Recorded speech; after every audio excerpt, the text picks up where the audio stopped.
T minus 30 seconds.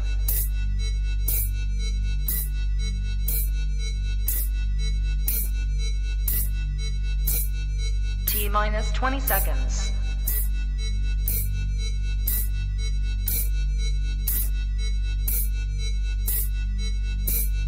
10, 9, 8, 7, 6, 5, 4, 3, 2, 1, 0.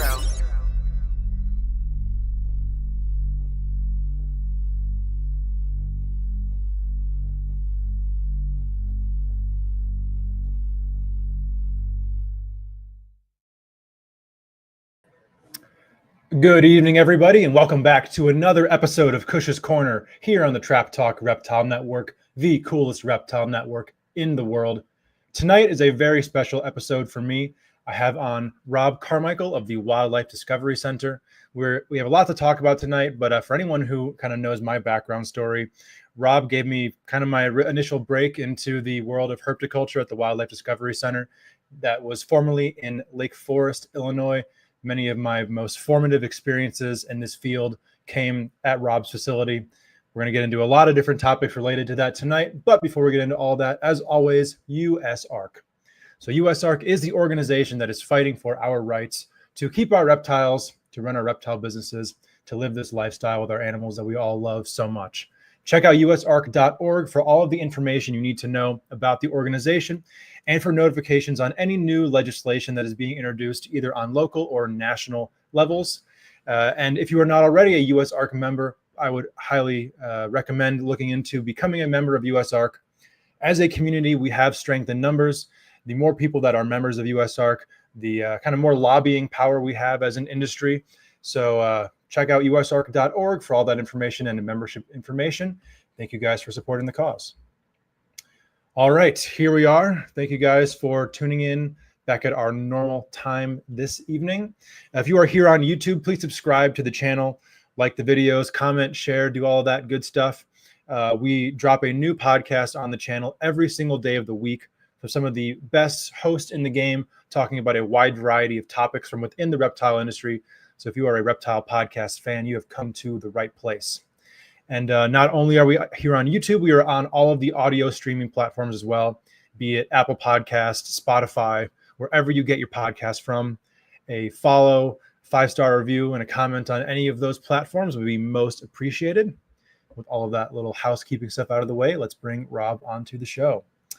How's it going, Rob? Thanks for joining me. Great. Thanks for having me on there. It's good to see you. Yeah, likewise. So I guess we'll take this one far back. You know, few people in this industry have I guess known me, and I have known them for longer than you. And you know, like I said in the intro, at the Wildlife Discovery Center back when it was in Lake Forest, you know, you gave a kid with a passion for reptiles a chance. So I'm eternally grateful to you for that. But for those of you who are not, or for our audience who don't know you or aren't super familiar with your story, kind of tell us the background as far as your life and times in the reptile field.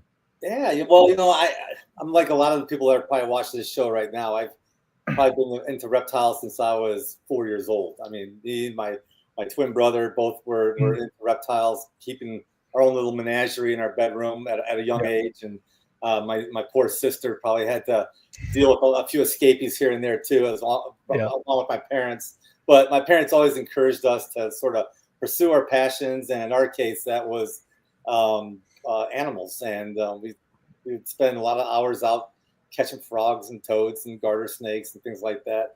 And so as I got older, you know, I think my parents probably thought it would just be a fad that would phase, that would kind of phase out in time, but it just kept growing and growing. And, you know, back then, you know, we didn't have the luxury of the social media platforms that we have today.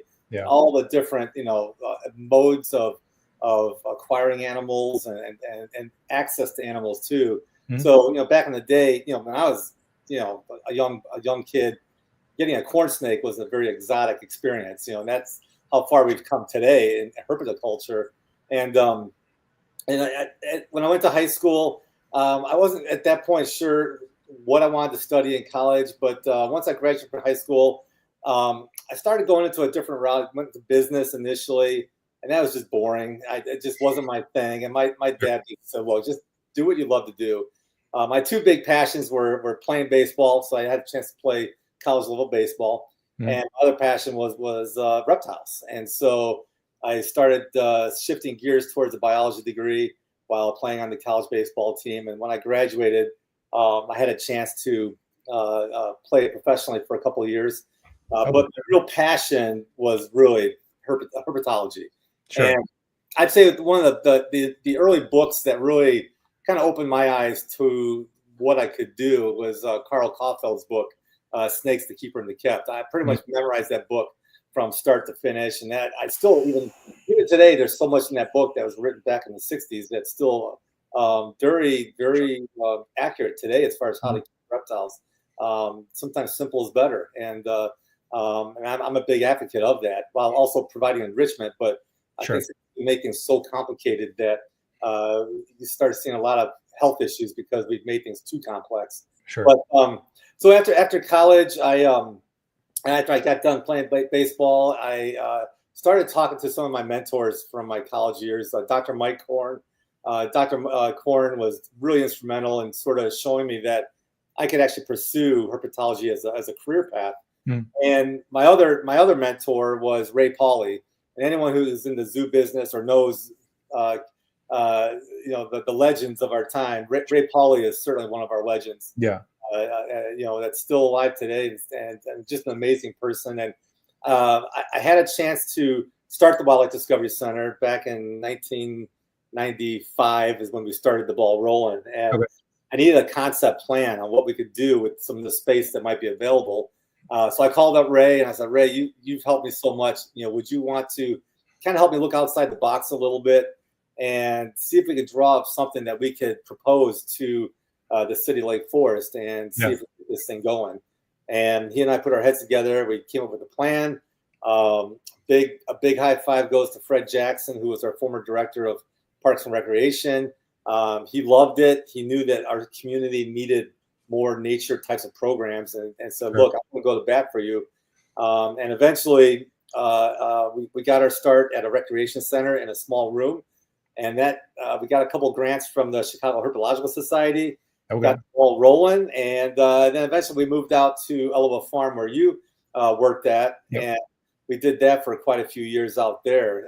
And it's just been this crazy ride. I never dreamt.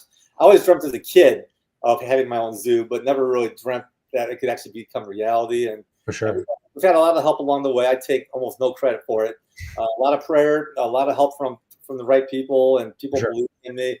Having a wife who's been at my side the entire time, and she was with me from the very beginning. She's the one that, when we start thinking about ideas and names and all that stuff, she was instrumental in that process too. And then having my daughters, even though they didn't go into the field of like biology or anything like that, they still have a real passion for animals, and they've accompanied me on many trips that I lead to Beaver Island and other things like that. And it's just been cool. Now I get to see my grandkids now cultivating that interest in the natural world, which has been really cool. But yeah, it's the Wildlife Discovery Center has changed a lot. In 2000, shortly after the pandemic, about 2022, I knew it was probably my time to retire after about 38, almost 40 years working for the city of Lake Forest. But I still felt like I was young enough to continue making some kind of impact on the area of wildlife education.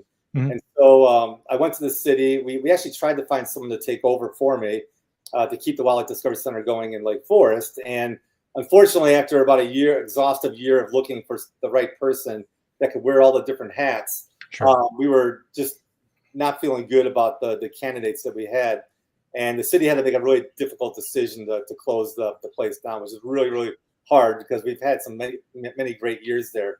And we can certainly talk about the collection too tonight. Yeah, for sure. And, so I went to the city. I said, look, I want to keep this thing going. We're moving to Tennessee. I want to be closer to my family. And they were very pleasantly surprised. They were very supportive of the idea of just continuing the legacy of the Wildlife Discovery Center down here in the Mid-South, which is what my wife and I started doing 3 years ago. And we've really built this thing up much faster than I had anticipated, being in a brand new area. But Sure. we are now working closely with the state and also in our region in matters of conservation, also environmental education, working closely with the Tennessee Environmental Education Alliance and also the regional alliance that we have. We are now working with the Tennessee Amphibian Monitoring Program. So we are actually going out and doing frog call surveys and things like that. And we're also initiating an American alligator surveillance program, trying to monitor the influx of the American alligator into Southwest Tennessee. So we're looking for some grant money right now, so we can start some drone surveys, which will be really cool.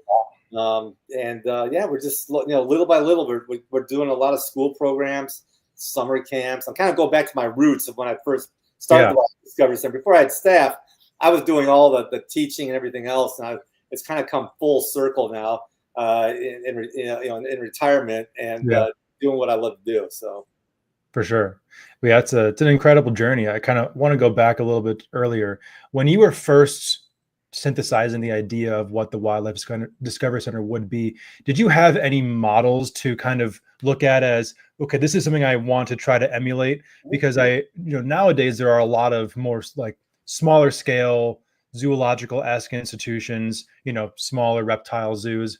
Were there other examples of that back when you were first trying to come up with the idea? Yeah, none. There was not. The only thing that came close to it, and what kind of inspired me initially, was the Grove Nature Center, and they were part of the Glenview. They are part of the Glenview Park District, and I remember going out there and seeing the place and going, yeah, this is a really cool nature center. There's a lot of native herps and fish and other things they had there, but I had this crazy vision of creating something much different. I didn't want to duplicate something that's already in the region. Sure. So I had this idea of creating a nature center, but as you are well aware, our nature center has taken a lot of twists and turns, and we ended up probably building one of the largest venomous snake public exhibits in the Midwest, certainly. Sure. And it was really fun to kind of curate that process and build that collection up. And then, eventually we kind of changed focus a little bit. And then we ended up going to having an opportunity to do something I never thought we'd do, and that is to bring a couple of Komodo dragons to Lake Forest. And that took a lot of time, and get more involved with crocodile conservation. So yeah, it's been pretty cool to see. But back then there's very few things to model after. So we had to sort of dive in and I had this vision in my head of what I wanted it to look like. Just wasn't sure if that we could pull it off, but we were able to do a pretty good job. So was that vision early on representative of what the heyday at Iowa Farm ended up being? Yeah, I think when I saw the old farm buildings that our former director Fred Jackson had in mind to get the city to purchase, I already had my engine spinning. I was like, what could we do at this space? What could we do at that space? The reality of it then hit me in the face, and that is, okay, this actually is going to cost a lot of money because these were historically significant buildings that we had to restore. So I had to, make sure that we took that into consideration. But again, we had some great donors, and what's really cool is even moving this whole thing down to Tennessee, I've been able to keep some of those same donors on board down here who believe in what we're doing. So they've been able to fund some really cool initiatives that we're doing here as well. Okay, that's great. Yeah, I mean, just to for anyone who didn't see it in action, I mean, it was really one of one on the level that you were doing it, and it was such a great opportunity for young people to learn about the zoology field. Was that something that you had in mind from an early stage? Was this what I want this to be, like a teaching zoo essentially? Yeah, one of the things when I was at Brookfield Zoo for a short period of time, one of the things I thought was lacking was that there wasn't a lot of hands-on opportunities for interns, especially to really dive into learning how to, for example, handle venomous snakes or work with large, pythons or whatever it might, monitor lizards or crocodilians. And I wanted to develop something that was completely hands-on. And I had this idea of starting this college internship program early on. I did not expect to have, I think, almost 30 interns our first summer doing it. But but it was a great experience too. And throughout all the years, we've continued to have these college interns, and so it's been kind of cool to see how that has kind of evolved over the years. But I really felt strongly in creating like this mentorship program. And when you came on board as a youngster, I knew that you had the passion. So it's just more about giving you some experience on how to do it on a professional level, and you've taken it to a whole different level, which is awesome. But it was such a unique thing where people, in the community could come. One, we were a free admission zoo, so it didn't cost a dime to come visit us, and I felt really strongly about that. And and we were probably one of the few places where you can go and see king cobras and bushmasters, and Ethiopian mountain vipers, and you name it, we probably had it in our collection. Mambas. So but that also meant a few sleepless nights, because I was always worrying about the what ifs, and that's why we had to really focus on safety and doing things right, But it was a cool experience to do that. I mean, I'd have to imagine just how difficult of a position that put you in, as far as trying to balance. Okay, we're a forward-facing public institution, so we need to train our staff safely and minimize risk, so that for not only for the sake of the people, but for the sake of the image, and during open hours and whatnot, but then also trying to create this hands-on experience, which an internet and AZA institution is just not going to experience. I mean, there has to be a really delicate balance to hit. It is. It's a real delicate, because obviously safety is number one, and everything we did. There were probably a lot of people that were waiting for something bad to happen, and it never did. But because anyone who came to visit us, you were right there with the animal. I mean, it wasn't, and I think people oftentimes would say your animals are so interactive with people, versus a lot of zoos where they just sort of sit there and they kind of look blankly at the people that are walking by. But I think because they had so much interaction with humans, we weren't, we made sure that these animals got out. We made sure that they were used to human interaction. And I think because of that, people got a really unique experience to be that close. And then in turn, the staff got a chance, that they developed a lot of leadership skills, because one, not only did they learn the professional part of zoo husbandry, working with the animals, but because of the way a lot of our exhibits are situated, front opening, you're also on the same floor as the visitors. So you're constantly interacting with visitors. So you're also learning a lot of people skills, which a lot of zookeepers today don't have. I shouldn't say a lot, but quite a few don't possess those kind of people skills. And you're right in the thick of it, and you had to talk to people, and probably have to answer a million questions, and probably a lot of them were the same questions over and over. But you learned those skills by being in that kind of environment. And it's a very public environment. The bar was set really high, and even today, Tony and I have set that bar high here in Tennessee to make sure that we're doing everything by the book. So. Yeah, no, and that was definitely a really unique aspect, and something that I think benefited me tremendously. And, I think prepared me even for what I'm doing now with the podcast in a lot of ways, because to have both those learning opportunities of learning about the animals, learning about husbandry, behavior, everything that goes along with that, and then also educating in the field at the same time. I mean, those are two very, distinctive paths to go down that require a lot of effort to kind of, I don't want to say master, but to gain skills within.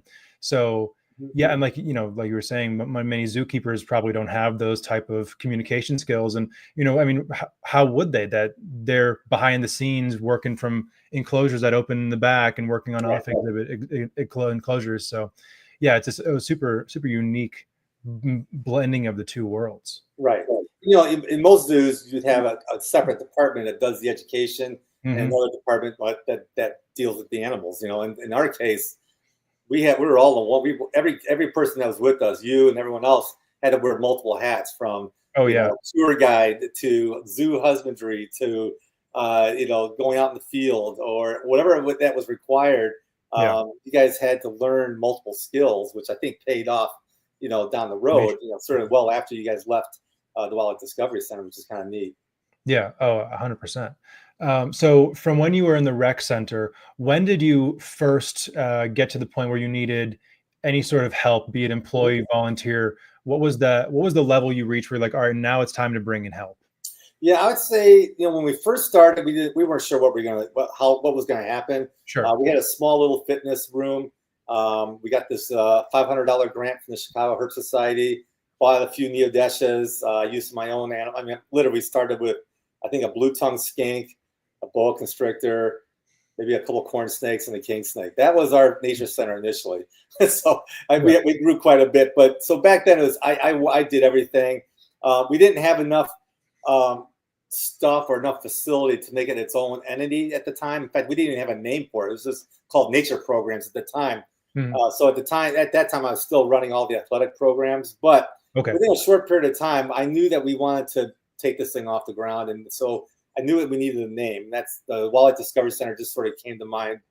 And after that, word got out, and we developed a really good relationship with our state DNR, with Scott Ballard and some other key people.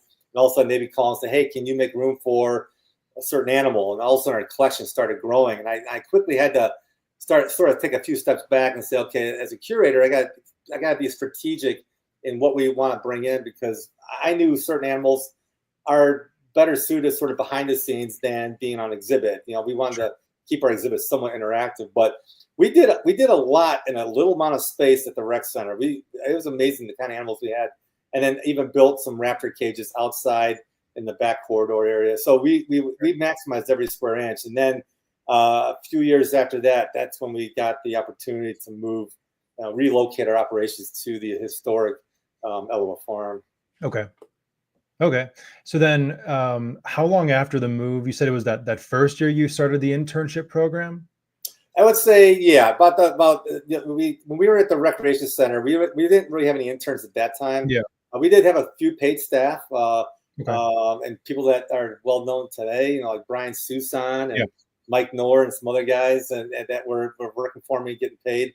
But then when we moved to Elwha Farm, that's when I started the college internship program. And I did it for two reasons. One, I really wanted to mentor and give these kids a chance to get some really good experience. But secondly, we were growing so fast, but because we were free admission, our budget wasn't that healthy at the time. Sure. So I needed some sort of free help to a degree. And these college interns were more than happy to come and they were getting college credit. Yeah. So for them, it wasn't about the money, but about getting the experience.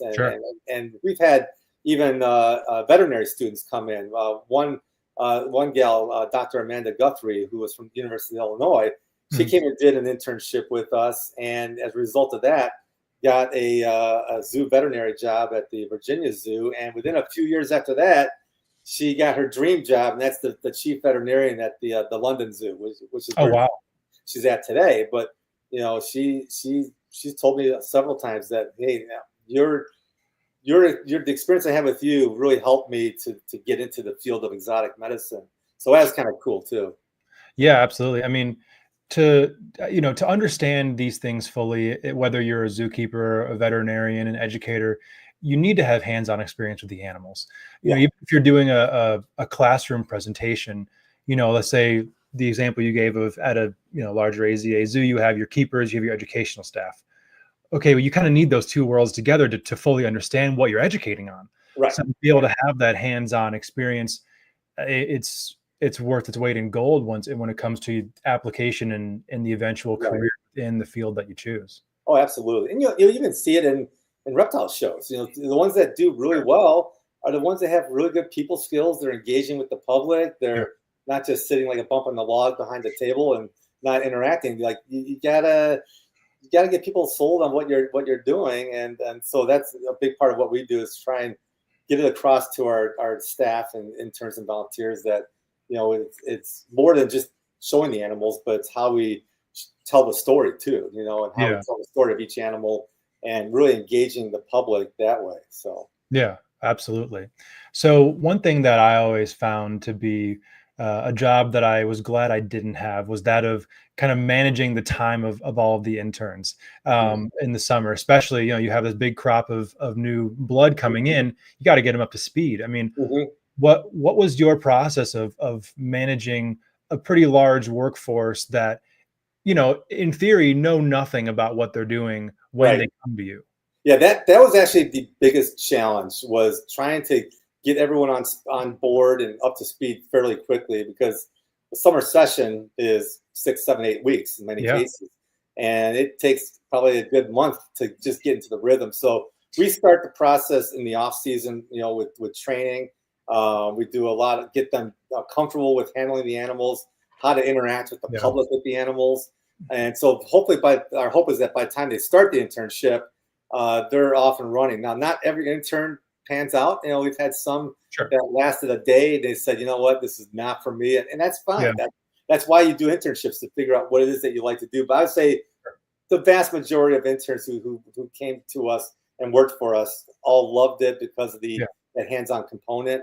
And as our collection diversified from reptiles and eventually merged into birds of prey and mammals, then that gave them a whole nother opportunity to work with animals that you can only get that kind of experience at bigger zoos, and they could do it right in our small little nature center, which is kind of cool too. Yeah, no, absolutely. Yeah, that was one of the things. I mean, I always looked forward to the summer because there was always such a positive kind of, I guess, vibe, if you want to use that word for it. It's warm out, the animals are outside, everyone's excited about what they're doing. It was a super fun environment to be in over the summer. Not that it wasn't in the winter, but particularly in the summer, it was a different vibe. Yeah, for sure. Yeah. And it's just for me, it was always cool because with all the interns there, it just gave so much life to the farm and made the experience when visitors came, it wasn't like they were just on their own. You go to some nature centers and you're just sort of meandering around without any interaction with staff. And we have the same challenges down here in Tennessee with some nature centers. And so I want to make sure that everyone who visited, every family who stepped foot into an area, was going to be greeted by one of our interns or staff, and then someone that would actually engage them and show them animals, make sure that everyone gets a chance to touch something, hold something. And I think that's what made us unique compared to other facilities like ours in the region, was that one-on-one personal, that customer, satisfaction type of thing we really preach to everyone. Yeah, that's exactly what I was going to bring up next.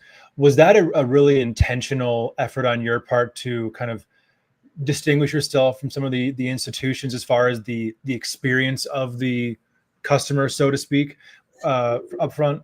Yeah, you know what? So when we knew that we were going to be moving to a larger facility, my wife and I took a trip. We must have visited probably 30 nature centers all over the United States. Wow. We wanted to kind of get a feel for how do these places operate, how do they budget, all this stuff. But I really wanted to see how their staff interacted with people who were just visiting. So I would never tell them who I was.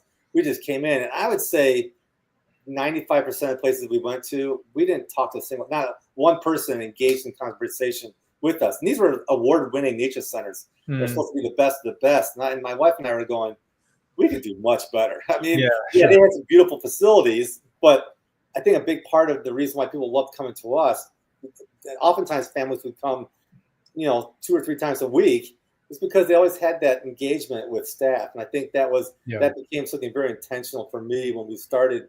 When I knew that we were going to be open to the public, was that we really wanted to make sure that they had that really intimate experience with the staff and with the animals, making that connection.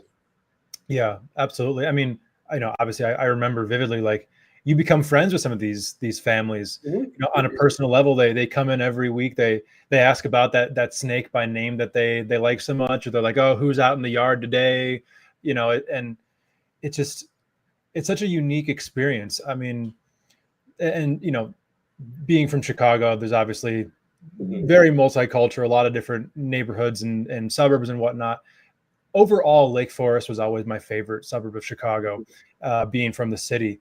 And the way that it kind of, the Wildlife Discovery Center kind of tied in the whole community, it felt really special, just, because especially in today's day and age, and especially, let's call a spade in like a north suburb, more affluent area, there's not always a large sense of community, but it really brought that to the town, in my opinion.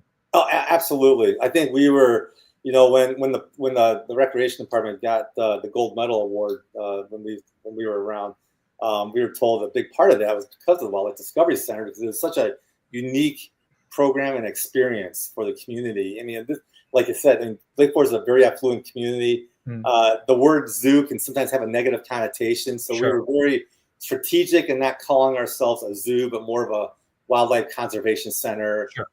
You know, things like that, where, you know, even some of the crazy animal rights people really couldn't argue, because most of the animals that we had were there because they had no other option but to be with us. So it was kind of, for us, an easy, we didn't have to have too many issues with the extreme animal rights contingency. But that sense of community was what was really cool. And I tell you what, I had a lot of people asking, when does Steve work next? When does Steve work next? They loved you. I had more compliments from you than anyone else. Hey. Because you knew what you're talking about. You're a young guy, but you kind of ran circles around some of the older experienced folks, which I will not name right now. Well, I guess I'll take the compliment. Thank you. But yeah, I mean, it was just, for me, it felt really natural. I've always been an introverted person, but then when it comes to subjects that I really care about, it was always just super easy for me. And then just kind of like the environment became comfortable after a little while, you know, becoming friendly with the staff, being able to connect over this interest that I can't say I shared with more than maybe one or two people in my high school. And, you know, so then, yeah, it became something that was really, it was just fun, frankly, more than anything else. And not only the experience with the animals, but, you know, kind of developing some of those social skills as well at that time was super valuable. Yeah, it's funny you mention that, because now I think about it, we were such a safe place for people that, I don't want to say we're misfits, but people that may just not fit in. That maybe a lot of our staff weren't jocks. They weren't maybe book nerds or whatever it might be. And but they can all come to our place and feel normal, I guess, for lack of a better word. Sure. And we had people from all walks of life like that were part of us, but we all had this common bond of loving wildlife and then being able to share that with the public, which I thought was just the coolest thing ever. So yeah, I think you guys all did just an amazing. I mean, we couldn't do what we did without you folks really be on the front line all the time. I couldn't do it all myself. So it was great for me to know that, oh yeah, Steve's in the North Exhibit Hall. I don't have to worry about that. That room's covered. It's just a cool feeling knowing that you guys were developing these leadership skills from being there. Yeah. Oh, absolutely. I want to switch gears a little bit to some of the collection.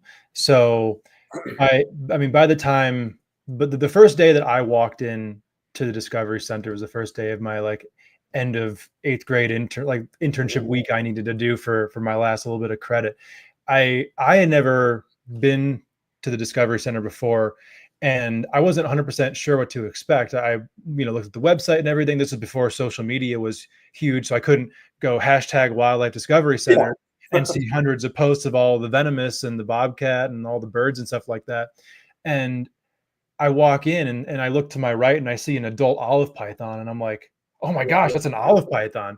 That's amazing. And there's a dwarf caiman right here and a big berm right here. And I mean, how did the collection kind of get to the point where it was? And it was always kind of constantly changing. And how much of the effort was intentional as far as making a really diverse collection of stuff that most people don't know about? Because you go to a zoo and they have a lot of the staple animals, frankly, because that's what people know. But that wasn't really ever an emphasis, I felt, at the Discovery Center. So what was your philosophy? So my wife actually had a big part of that, because she was a school teacher when we first started. And, I asked her, I was like, trying to figure out, like, what do schools want to see when they come out for field trips or when we go to a school? And, I realized very quickly that schools will cover a wide range of ecosystems, from desert to rainforest to grasslands and everything else in between, woodlands. So I knew I had to have a collection of animals that could kind of meet all those targets. And the challenge we had when I'm curating this collection, we didn't have like this budget to go out and buy animals. So I had to be very creative in how to acquire animals through either donations or working with the state DNR. But I knew that in my mind, I knew exactly what I wanted to do in terms of, like, this area I want to focus on rainforest species. In this area, I want to do something about Caribbean island ecology, you know, and so we had Flora, the rhinoceros iguana. That was one of our mainstay animals, and I knew that there were some animals that would be there forever. You know, they were our sort of our, you know, our rock star animals, and then as you mentioned, you know, our collection would sort of ebb and flow a little bit depending on what our focus was, but it was a really challenging process because I was kind of at the mercy of what was available out there, and oftentimes we might have to take in an animal that maybe we didn't really need, but to get something else, we had sort of like a package deal type of thing. Like, we'll give you this, but you got to take this also. And so I had to be creative in how we were going to accommodate that. And for us, the most important thing is that every single animal in our collection was given the royal treatment. You know, that's one thing we always wanted to make sure was every animal would be given the best of care. We kept our standards higher than AZA even, you know, and eventually as we started adding birds and mammals to our collection, then we had to deal with USDA, getting our exhibitor permit and getting it inspected 4 times a year. And we had many spot inspections from the state. You know, so it is always important for us to make sure that not only is it curating the collection, but making sure that the collection is held to the highest standards. And, you know, were we perfect? No. I mean, there were plenty of things that every day I would go through the collection every day and just be like, oh man, we could do so much more with this. But as we had funds come in, we would make improvement here, or improvement there. Or if we couldn't give that animal the right habitat, then we would make sure it went to a home where we knew that it was going to be well taken care of. And we were, even though we were part of a city government, the city gave me a lot of leeway in terms of how to curate the collection. I didn't have to go through a lot of hoops and hurdles to either acquire something or to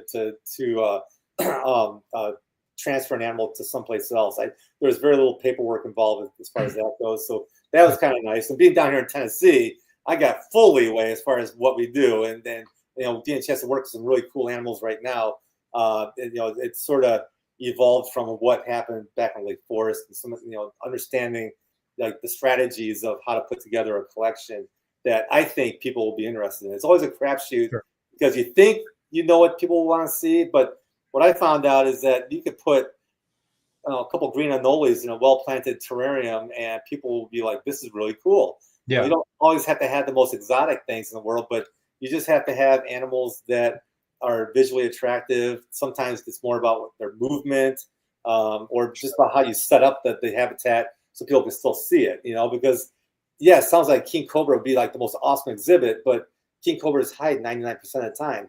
So I wanted to make sure that I worked with the king cobras in a way where when they saw people, they would always be a little bit curious because that's, you know, how we fed them was, you know, we didn't use trap doors, you know, it was always very, you know, hands-on with them or in all of our, you know, venomous snakes that were in our collection. So it was sort of a strategy to sort of train animals in a way. So when the public was there, they would see some of that interaction going on. Yeah, absolutely. And on that topic, let's talk about the venomous here a little bit. So that for me, if there was one thing on day one that was just absolutely blew my mind like nothing ever had, was walking into that venomous room, looking to my right, seeing a fully grown bushmaster, seeing fully grown king cobras, mambas, all, you know, probably over 10, maybe even 15 species of rattlesnakes. What was your personal history with venomous reptiles, and when did you start working with venomous?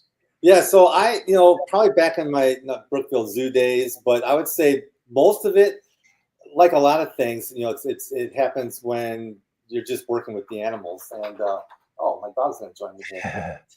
And come on. And this is my wife.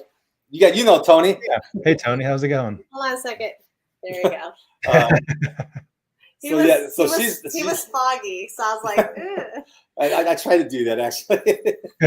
You know, so you know, with the venomous, you know, it was really kind of like, how do we make this thing happen? When we first started our venomous collection, we actually had a grant from TAP Pharmaceutical Supply to start a new exhibit called The Grass is Rattling, and that's where I built a really large exhibit of just rattlesnakes. It was just, you walk into this room and all you hear was buzzing, and we had probably 25 species. We were, you know, breeding Willard eye, and other really, pretty Yeah. rare, rattlesnakes. I know you're working with them right now. Mm-hmm. But eventually I kind of wanted to branch out a little bit. And, I didn't have a ton of experience, like hands-on, but I had some great mentors. Jim Thompson was one guy in Illinois that helped me out. And just, I had some really good mentors to sort of show me the techniques to do it safely. Sure. And then kind of doing my own, kind of like taking that technique and improving it.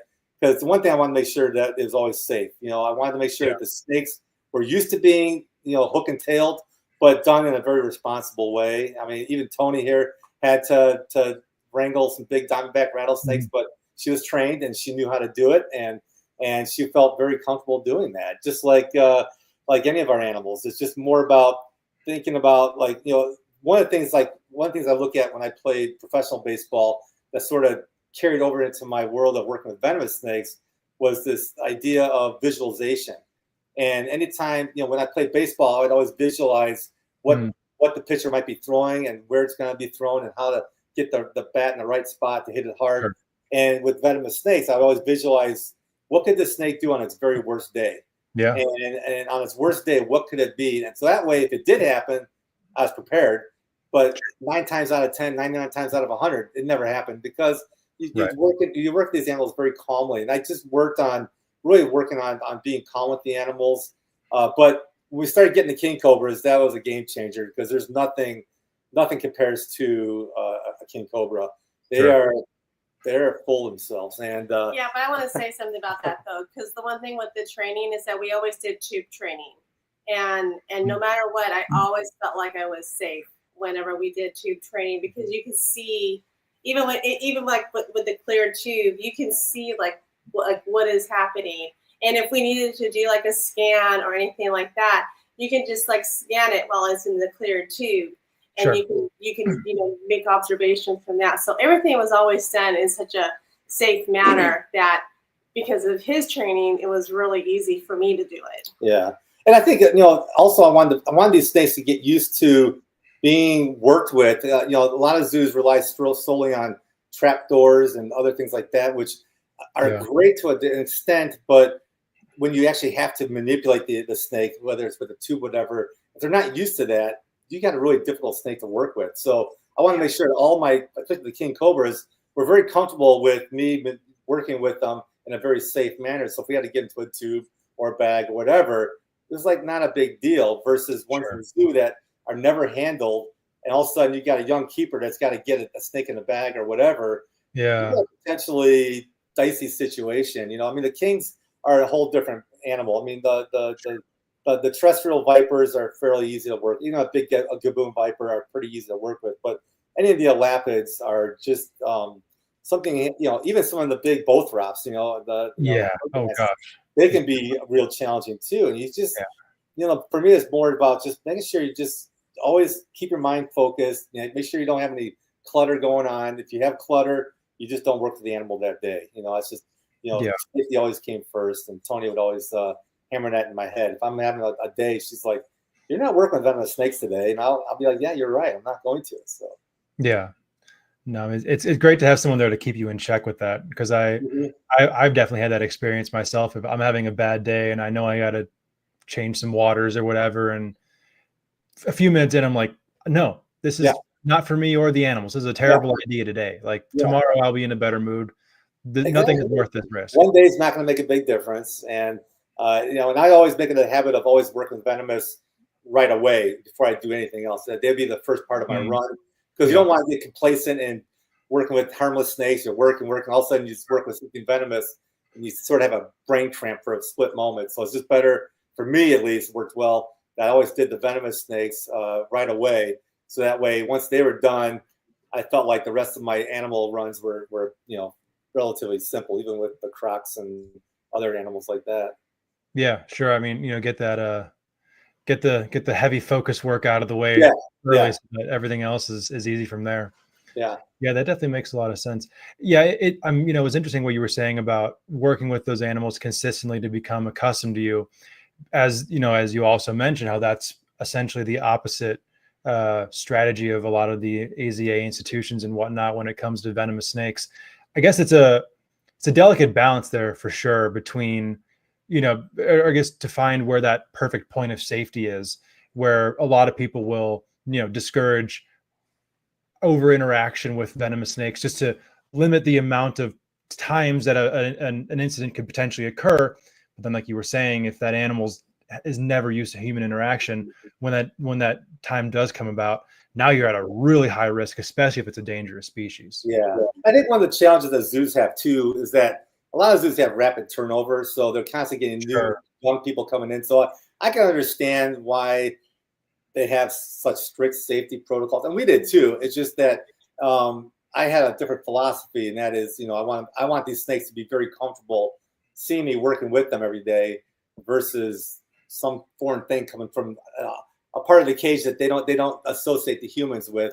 And so that's what worked for me. It doesn't work for everybody, but it works for all the different species that we worked with, and continues to work that way even with some of our heloderms that we work with, you know, today. So and frankly, I think it made for better display animals, because the way that the exhibit halls were set up, that cobra can't retreat 10 feet into the enclosure. And you know, so if these animals were super stressed and paranoid about interaction all the time, a kid going like, hey, is going to ruin that snake's day.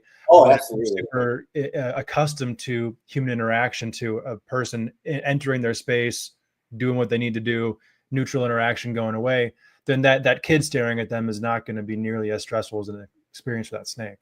Yeah, and that's a bit, you know, and that's a really good point, Stephen, because you know, stress management is one of the most important parts of having a successful zoo, and we had to constantly make sure we manage stress for all the animals. And even though people could be really close to the animals, I always made sure I designed something in their habitat where they could feel like they're hiding, but they could still be somewhat seen in a way. But to have king cobras that were very comfortable coming out was really cool for the public, and occasionally we'll hood up a little bit. But you know, we would always be, you know, very aware of, you know, are they feeding well? If they stop feeding, or if there's any signs of stress, we would put them off display and let them, you know, figure something out that will help them out. But yeah, it was a very unique situation there for sure. Yeah. Well, and another thing that adds to the uniqueness is then also having staff that are potentially going to be working with deadly snakes. You know, when you guys did have staff who would, you know, be working with the venomous, what was your process of I guess, one, figuring out who that right person is going to be, and then also bringing them up to speed to where you can be comfortable with their abilities with the animals? Yeah, that's a really good point, because trust is the single most important thing. If I didn't have 100% trust in that person and confidence in their abilities, because it's not just them being good listeners and this and that. They also have to have a skill level that's different than most people, you know, and a mindset.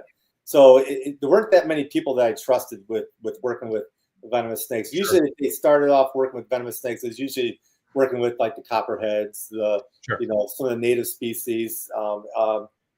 Even to this day, I never felt comfortable with anyone working with the king cobras. So I was the one that would work with them. That was just my own, I guess, control issue I had. But, no, I wouldn't say that was a control issue, because that's like such a high level of you know, of the animal to have, like, but like Rob said, Rob had a process for everyone that worked with them. You know, I never worked with the king cobras because I didn't feel confident with it.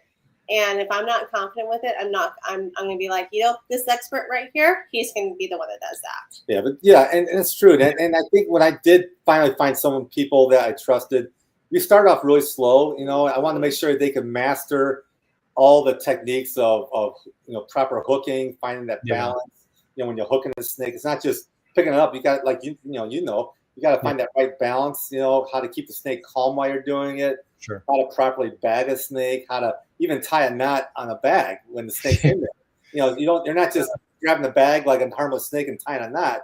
There's a process to that. So we spent a lot of time just going very slowly through that whole process.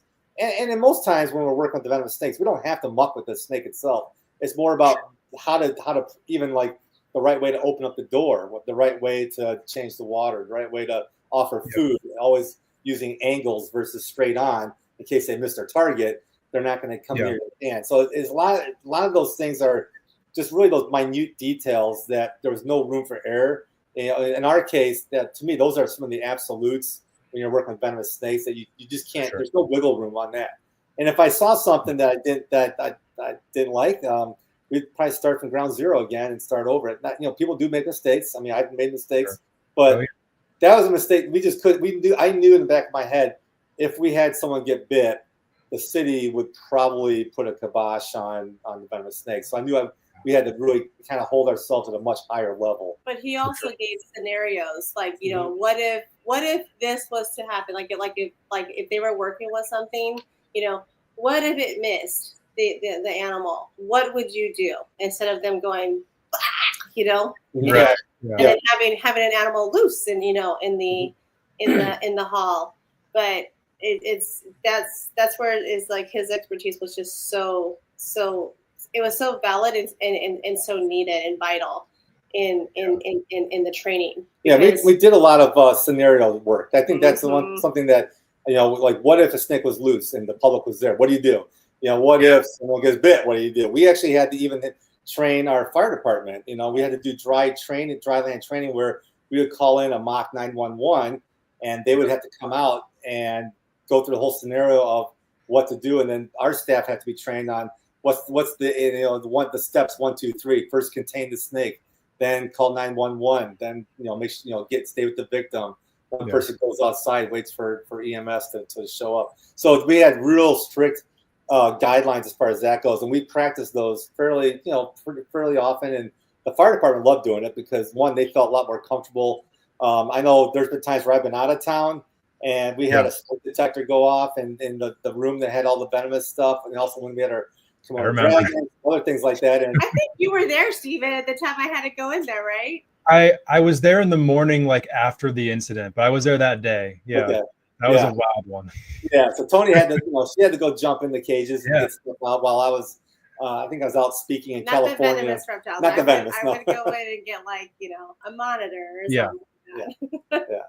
But again, it's all about trying to minimize the risk as best you can. Whether you're working with venomous, whether you're working with large constrictors or monitor lizards, you always want to try and minimize risk and also minimize stress on the animal too. If you can accomplish those things, you have a good chance on having a really successful career, And,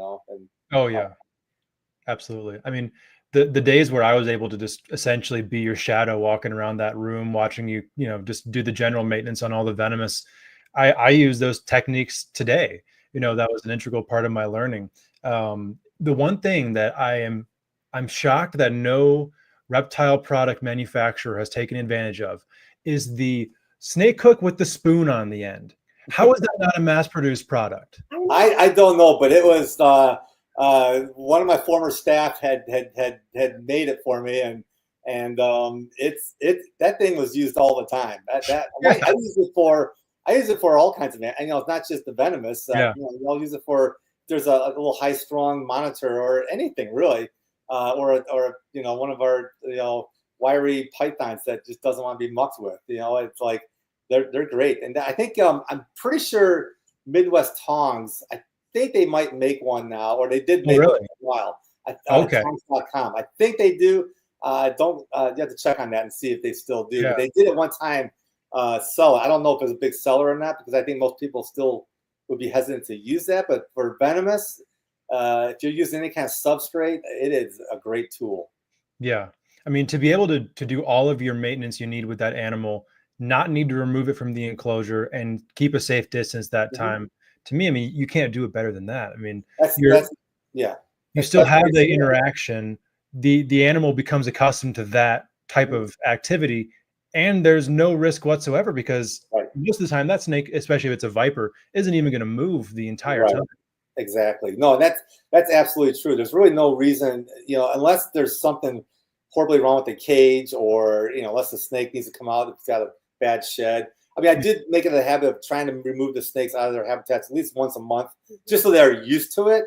But as far as like day-to-day stuff, there's really no reason to have to muck with them because again, you're trying to minimize risk as best as possible. Most venomous snakes are not, they're not like ball pythons. They don't really want to be mucked with. So the less you can do that, the better chance you are of having a snake that's going to live a much longer life. Because stress, as you know, stress in reptiles is cumulative. So it might be very subtle and small, but those little stressors over a long period of time can really shorten the lifespan of a reptile. Yeah. Oh, absolutely. So a topic that is definitely one of a lot of controversy, and you have a really unique position to speak on this, is that of private keeping of venomous snakes. Some people are very against it. Then you have the far other extent is the freedom, don't tread on me, I'll do what I want, let me free handle my mambas and stuff like that.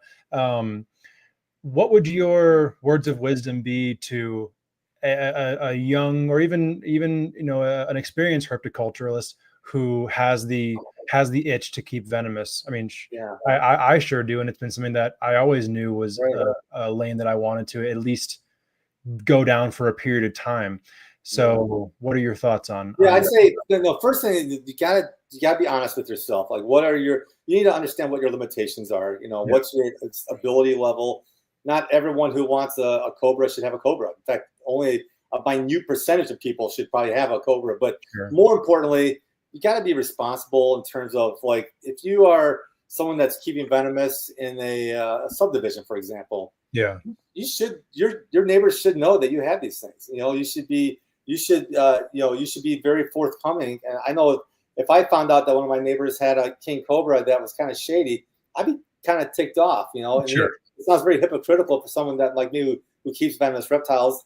But you gotta, I think that image, that professional image, is really important, and that means not just the way you look. I don't care about that, but more about how you conduct yourself. Respecting the authorities. I hate when people say, "I'm gonna keep." No one's gonna tell me I can't keep this thing. This is my right as an American. It's like, no, dude, it's a privilege to keep these things. And there's a right way and a wrong way. I mean, I'm a big fan of, if you're going to keep something, that you should have either the anti-venom or have access to anti-venom, and making sure that your local hospital knows that you keep them too. So they're aware of the fact that if something happens, everyone's on the same page, versus waiting until something happens and then all heck breaks loose. And then all of a sudden you're on the 5 o'clock news, and then you make everyone look bad. And, unfortunately, in today's day and age of TikTok and other platforms, people are just doing the dumbest things with their venomous reptiles. It's all about the clicks and the likes, whatever you call it. And there's a few well-known people that are really making the venomous community look really, really bad. And so, I'm probably in the middle. Like, if you do it responsibly, I don't have a problem with it. You have animals in a locked room, in locked cages. You have no way for escape underneath the door. The vents are properly, escape proof or whatever. That's great. But there are, I think anyone who wants to get into it, I'd say try and find a good mentor.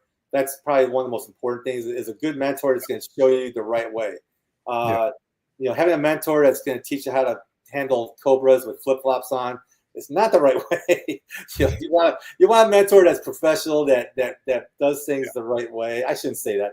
I know some people that do flip-flops, and they're actually pretty good handlers. But that would be a don't do as I say, not as I do kind of person. Yeah. But there are some facilities you can intern at to get that experience, but there's probably not a lot of them. I think most of the time you're going to try and find a private keeper.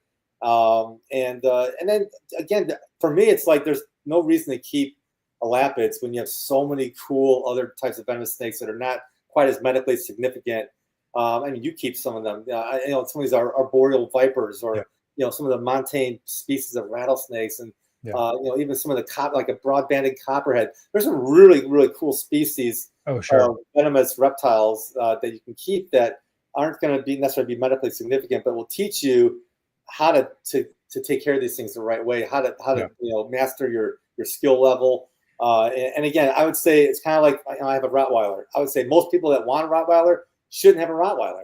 It's like the venomous snakes. Most people probably shouldn't have one, but for the very few that really do their homework, that have the facilities, that have the financial means even to do it right, and have the, if you struggle with addiction or drinking, whatever, you shouldn't be keeping venomous reptiles. And I hate to say that, but there's just certain limitations that you have to to be realistic about, and understand if you have anger issues, if you have whatever, you might want to really think twice about keeping venomous reptiles. It takes a certain mindset, the right kind of person that can do it responsibly. And there are some great ones out there. I mean, there's some great private keepers, and quite a few of them. Yeah, for sure. And they do a really good job, but it's the bad ones that make us all look bad. And that's why we have to kind of hold ourselves, each of us, accountable for some of these people that are doing these things. Yeah.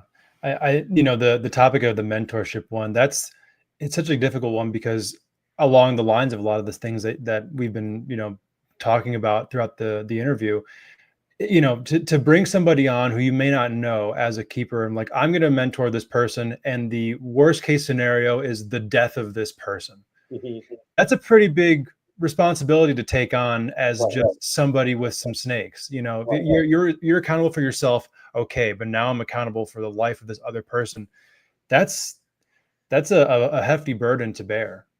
Well, and I always tell people that want to keep on snakes, I just say flat out, are you willing to die to keep one of these snakes?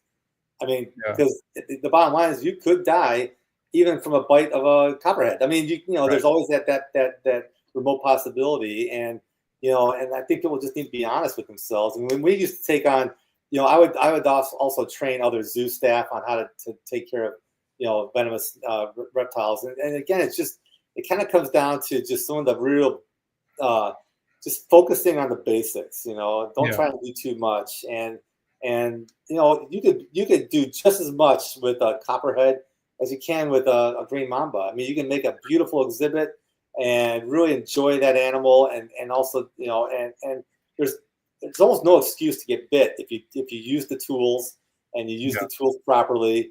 There's just and you have the right cage that's escape proof and everything else.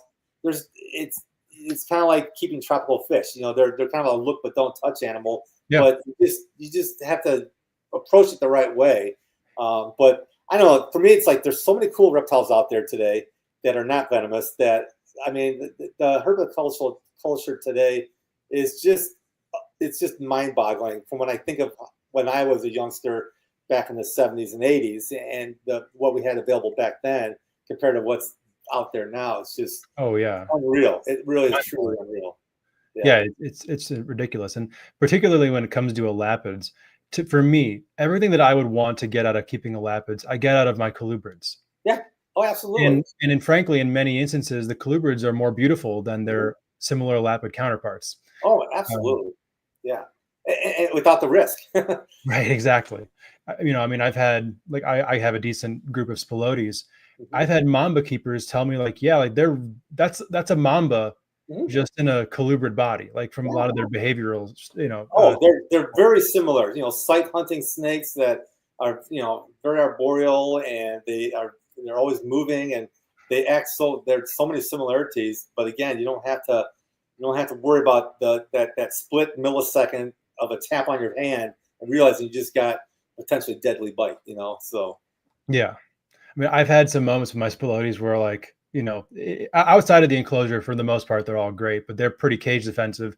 And I'll either have like one kind of lurking in the plant in the enclosure, and then shoot like 3 or 4 feet out. And I'm like, oh my gosh. Like, and then I reflect, I'm like, man, if that was a mamba, I could be dead right now. Like that it happened so fast. I had one of our mambas that was usually very placid.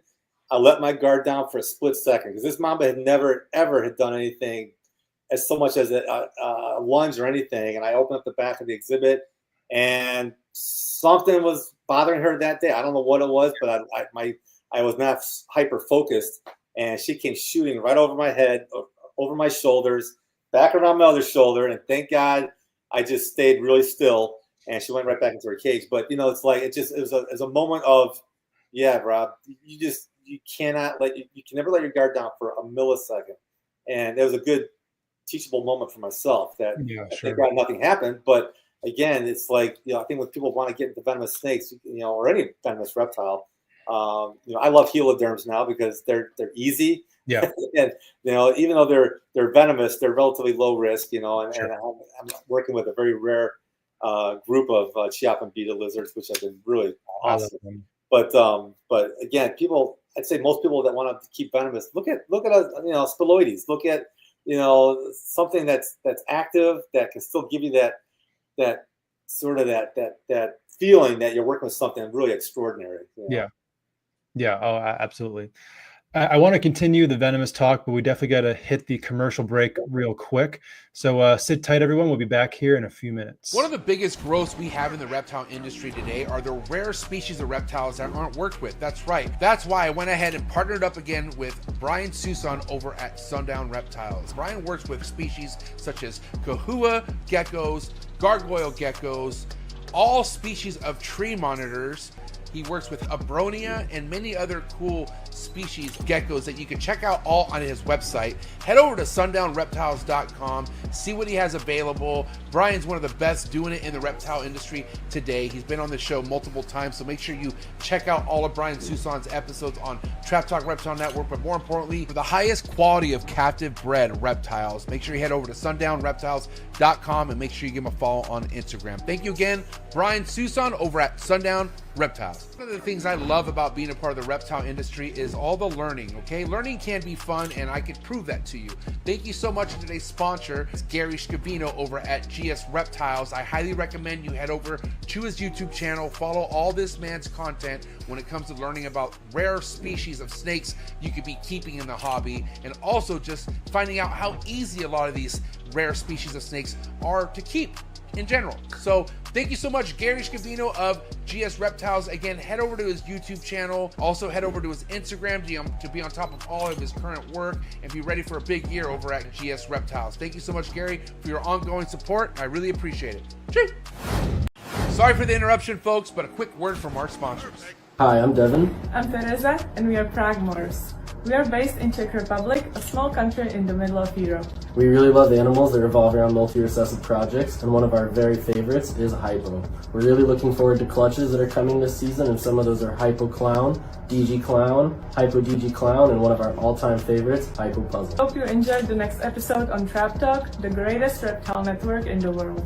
If you guys want to see next level cutting edge ball python projects, please make sure you head over to their Instagram to follow all their amazing work, and head over to their website to see what they could possibly have available by heading over to progmorphs.com. Thank you again, Devin and Teresa, for bringing some of the biggest heat worldwide in the ball python game.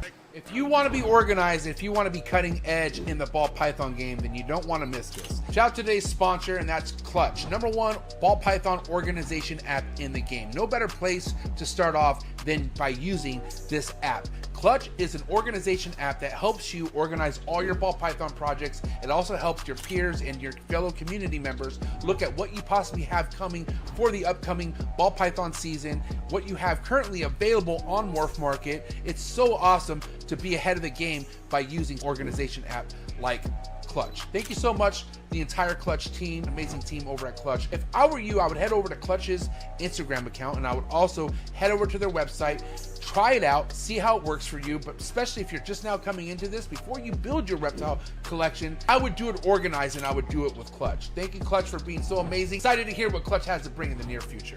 Choo! All right, we are back, everyone. I didn't even know until I clicked that the Brian Susan ad was going to be on this episode. Wow. Yeah, I saw that. I was like, that was one of those guys that's been around. He started with me when I was almost at the very beginning stages of starting the WDC, and he was one of those guys that I did entrust working with venomous snakes. Mm-hmm. And anyone who knows Brian knows he's just one of the most top-notch guys that there are. I mean, he's meticulous with his animals. I mean, he's done some stuff that's just mind-boggling, and just an awesome, just an all-around great guy too. Yeah, absolutely.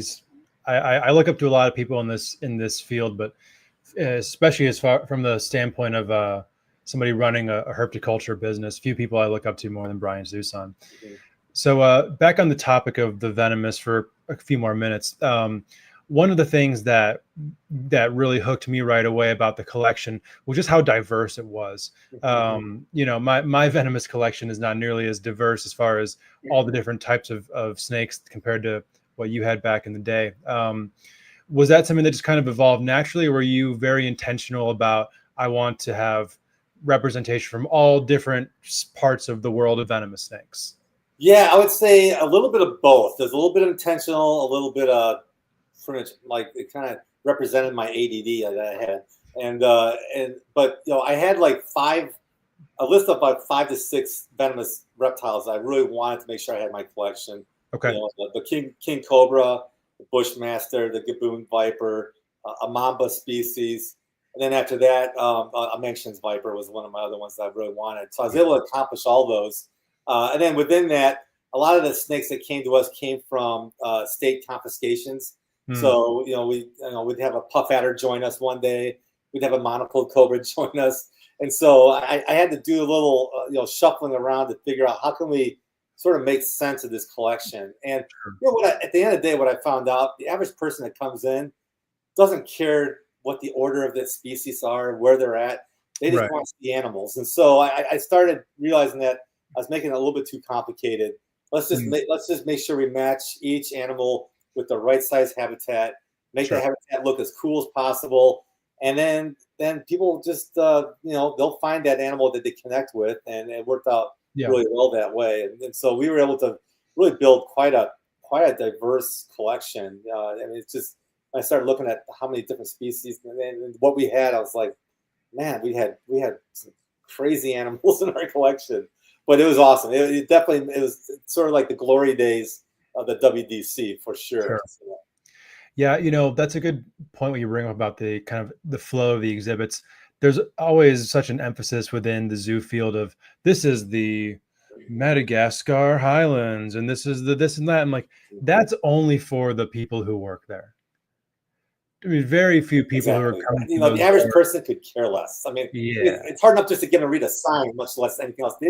People want to see the animals, and the more interactive the animals are, the better chances you are of keeping their attention for a period of time. And so, and that's what kind of drove, some of my decisions. I knew like the arboreal vipers were species that I loved showing because you would always see them out, and sometimes, if you put a really heavily planted habitat in there, it kind of forces them to really spend a few minutes trying to find them or observe them or whatever. So, I love the arboreal stuff. Rattlesnakes were another one because they don't mind hanging out in the open. And I kind of took that philosophy of the Carl Kaufeld simple is better philosophy, but still making sure that each snake, their basic needs were being met. And so that was really important too.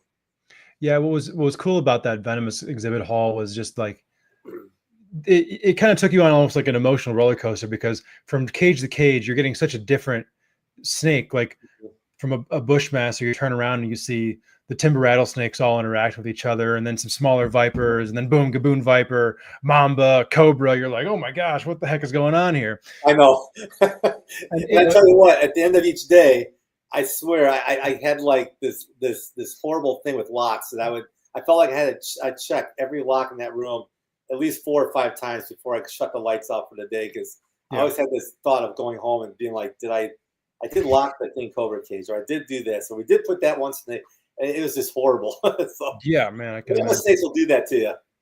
Yes, they will. And I can only imagine venomous snakes in a public exhibition will do that to you even more. Because now you're no longer just worried about yourself or whoever else may be in that room. Now you're worried about, a 5-year-old, like, what's this on the floor? Yeah. Oh, wait a second. That's always my biggest fear of getting a radio call saying, hey, there's something on the loose out here in the north exhibit hall, and that would just be like that's what kept me up at night. Yeah. Well, I guess to round out the venomous topic, let's talk a little bit about your Alvarezi you're working with right now. Yeah. I mean, what a fascinating lizard. I've been fortunate enough to work with some Alvarezi in the past, and they're my favorite Heloderma personally. I guess the only one that I have not been able to work with is Charles Bogarti, which most people in the world will be on the same page as me. But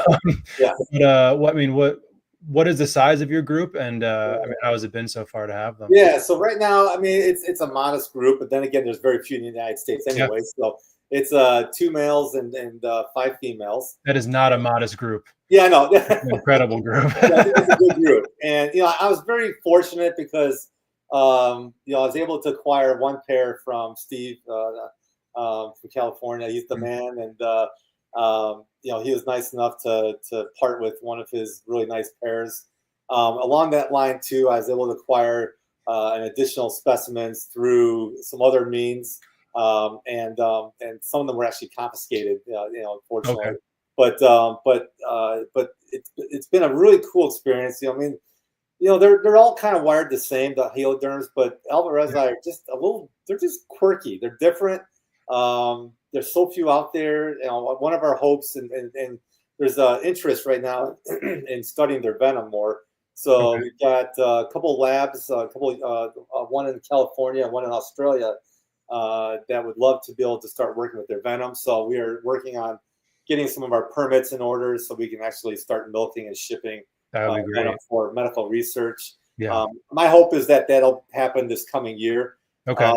My wife, that you met, Dr. Tony, she's working on actually developing some curriculum so we can actually integrate this idea of venom research into our curriculum when we go to schools. So we can start, because one of the things, it's a lot easier to tell people that don't like reptiles that these reptiles actually benefit humans versus, there's really no connection with the human element. Especially we found down here in the South, a lot of people just don't like any kind of reptile, especially snakes. And the only good snake's a dead snake kind of mentality. But if we can teach them that the venom is being used to actually, help Uncle Bob and his diabetes or something, our hope is that maybe a few less snakes get the shovel or whatever. And same thing with these beta lizards, that we can get a little bit more appreciation for how cool reptiles are. And they really are just the neatest things. And here in Tennessee, it's, as a private individual, you cannot keep any venomous snake as a pet. But there are some loopholes, and I do have the ability to keep the heloderms. And I've talked to the state, and they gave me the blessing to work with these animals and to do it the right way. But yeah, they're cool. That kind of helps my venomous fix a little bit. It's not quite as heart pumping as a king cobra, but that's okay. At my point in my career, this is more my vibe right now. Fair enough. Isn't some heloderma venom being used currently for some pharmaceutical drugs? Yeah. Oh, yeah. There's definitely some drugs that are now being marketed for like stroke victims. Okay. There's a couple. There's one that's being used for Alzheimer's disease, and they're also looking at still in the research phase, which for FDA it takes years to get any drugs approved. But they're looking at different types of cancer also. So we're going to see a lot more in the coming years. But there's definitely some cool stuff that's being done right now. Yeah. And Dr. Brian Fry is a friend of mine from Australia. He's doing a lot of work with that as well. So he'll be hopefully working with some of our beaded lizard venom at some point. That's great. That's awesome. Yeah. I've always felt that as someone from the outside, that is such an untapped field of venoms being used for medication. I mean, there's so many that have probably never been studied even once. Oh, absolutely. Absolutely. I mean, it's just an untapped field. And, I know my friends at Kentucky Reptile Zoo, they're doing a lot of milking, and their venom is being shipped all over the world right now. And they're great people. And there's others like that that are, there's not a lot of really good labs out there that are doing that type of thing. But there's definitely a need for more research, and even things like we start looking at the proteins in the blood of crocodilians. We know that there's going to be new antibiotics that will be manufactured in the coming years, if not sooner, from derivatives from blood of crocodiles, from these proteins. So there's just so many things that we're just now learning about these medical advances from these readily available. Well, I should say readily available, but we have the ability to extract the venom in a way that doesn't hurt the animal. To do it right, there's no reason to hurt an animal to extract venom these days. And so I think it's an untapped field right now. Yeah, absolutely. Well, yeah, hopefully much more research is done going forward in that. I want to pivot to a topic that you just kind of briefly touched on, and that is that of crocodilians. Crocodilians have obviously been a very large part of your life for a long time. Let's kind of go kind of back through that a little bit. Yeah. How did crocodilians enter your life? Yeah, when I was a kid, honestly, when I was probably 10 years old, I got my first pet came in, and it's just one of those things where I've always been fascinated by dinosaurs, and like a lot of us that get into the hobby initially, we study dinosaurs, we watch, read books about dinosaurs, and then before we know it, we're collecting reptiles, and for me, crocodilians have always been really fascinating. And when I started the Wildlife Discovery Center, we had a couple of American alligators, but my ultimate goal is to have at least 5 or 6 species of crocodilians so that the people can see these things at a nature center that you'd never see anywhere else, and I got real involved with the IUCN Crocodile Specialist Group and also the AZA Crocodile Advisory Group, and had a chance to start speaking at these conferences about how can smaller facilities manage species of crocodilians. And, there are certain species that you can keep that do quite well. And so we started looking at that. And then all of a sudden, in a blink of an eye, I started having a chance to work with some of the most critically endangered crocodiles, like Philippine crocs, Siamese crocodiles, Orinoco crocodiles. And so we got to be a part of the program where we had started baby Orinoco crocodiles that would then become released back in their native land. And so it's just one thing led to another, and it got more and more into it. And even to this day, I still want to stay actively involved, which is why we're doing this crocodile, or the American alligator program, where we'll be monitoring some of the streams and rivers of the Southwest Tennessee region to see where they're coming from, where they're coming into Tennessee, because they're here. They're just not here in big numbers yet. But but we do want to get ahead of it, because people are starting to get freaked out by the thought of alligators in the waterways. And I think that the sooner we can start getting the educational material out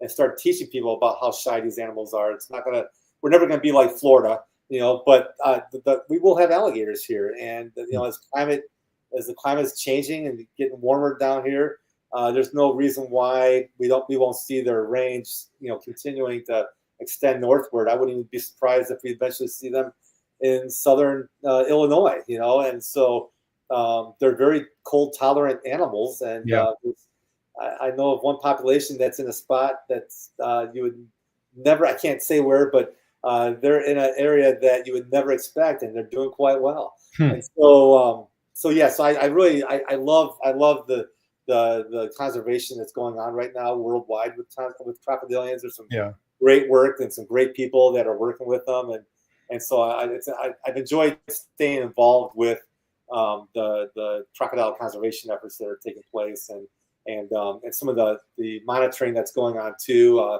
There's a mugger crocodile program in India where they have a citizen scientist program where anyone can get trained on to be a crocodile spotter, and they would go out and they'd spot these mugger crocodiles and then input the data. And it's kind of much like what we do with our frog monitoring here in Tennessee, but people over there in India are working with these mugger crocodiles, which is really pretty awesome. That people are getting hooked in, like getting excited to save a species that normally would be hunted. So it's really good to see that. Yeah, that's amazing. So I want to talk a little bit about the project you're working on currently. I'm now just learning tonight that there are American alligators in Tennessee. Is this a relatively new thing? I would say they've probably been here sporadically for like the last 10 or 15 years. Okay. But I'd say we've been down here in Tennessee for 3 years. I'd say we've had at least a dozen reports of alligators in the area. Wow. And these are not escaped pets, because we really keep them, but there's one that was found very close to where we live here, and it was a good 10 foot alligator. This is a big, very healthy alligator that somehow remained hidden in a fairly small stream. Yeah. But they're definitely making their way through these streams that are offshoots of the Mississippi River, and they're definitely making their way here, which is, I think, awesome. But it does require a lot of public education, so people aren't freaked out at the same time. Yeah. I mean, it'd be a different story if you were saying the same thing about the American crocodile, but as anybody who's worked with crocodilians knows, the American alligators, or alligators in general, be it American or Chinese, or the puppy dogs within reason of crocodilians. Crocodile is, unless you're like Bubba the alligator or something like that. But yeah, I mean, That's so interesting because I bet the public perception would kind of be that almost like it is an invasive when it's obviously not. It's just an expansion of a population. So that's got to be, it's a difficult thing you're tasked with of educating people who are now newly in alligator habitat.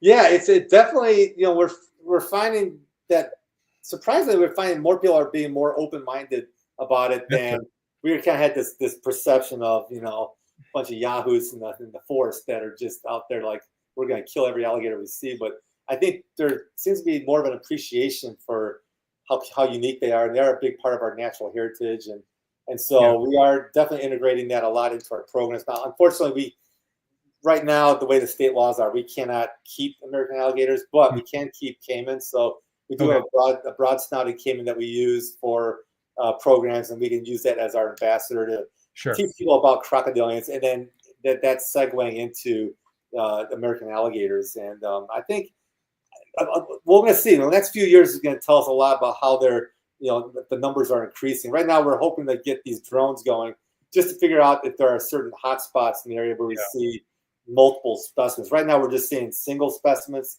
here and there, not the typical, groupings that you would see with American alligators.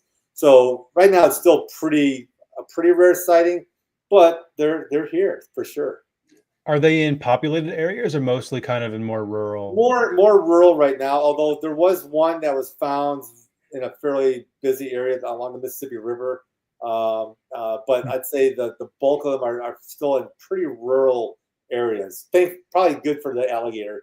They have a better chance to survive in some of these more rural areas, because these are areas where, I mean, I've been to a couple of the spots where we found them, and they're really off the beat. Like, you're kind of going in wondering if you're going to make it out alive.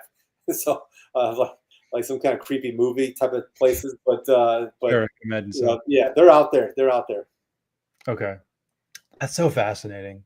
Yeah, it must be so cool to be on the cutting edge of a project like that, of, you know, collecting these kind of novel data on this new population.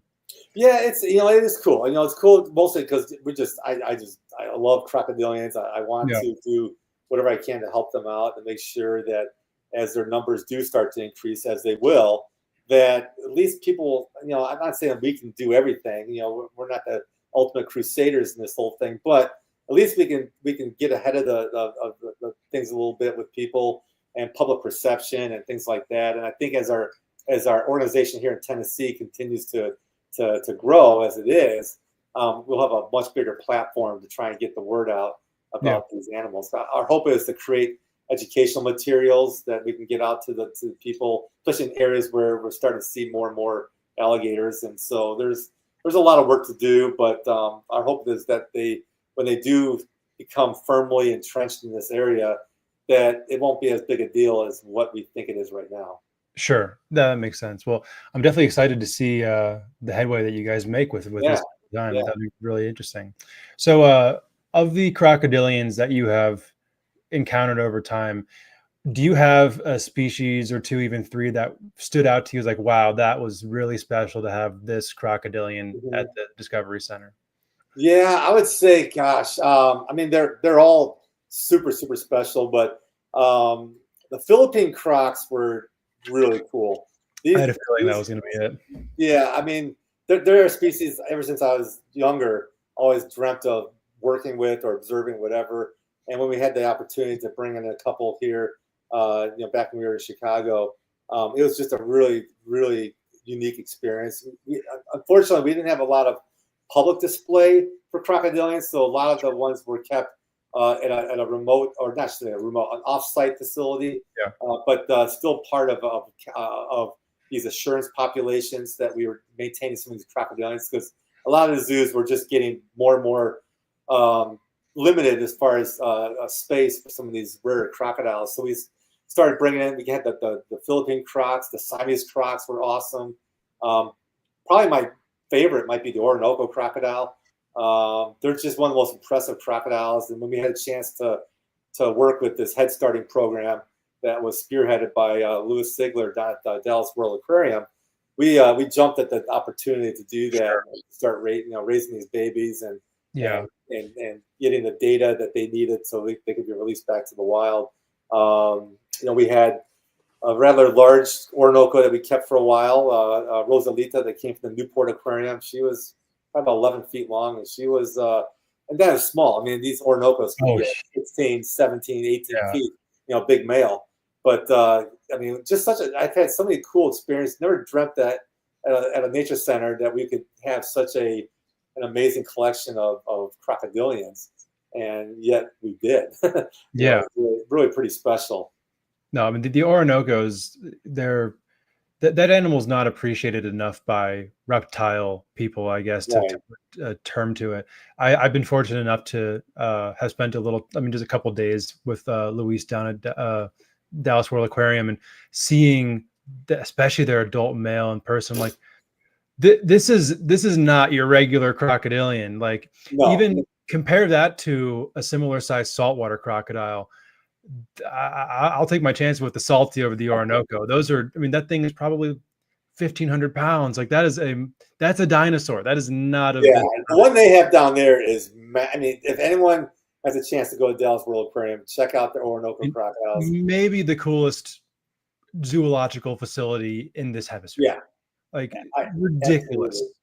Absolutely. Their place is like none other. I mean, to go see even a harpy eagle in a Jurassic Park like environment. It's in the center of downtown Dallas too.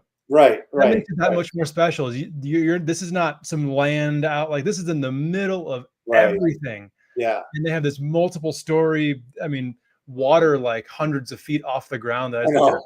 I don't want to be in charge of that. Oh my gosh. No, but it just shows you like some of these zoos are just doing some amazing things, and it's not always the ones that we always think of. It's the Dallas World Aquariums that are out there that are doing some just really amazing stuff. Yeah. So another thing I want to ask you about with crocodilians, the management of those larger animals in your setting. I feel like oftentimes, you have a larger crocodilian, and obviously when you had the larger animals, it was kind of on a more temporary measure.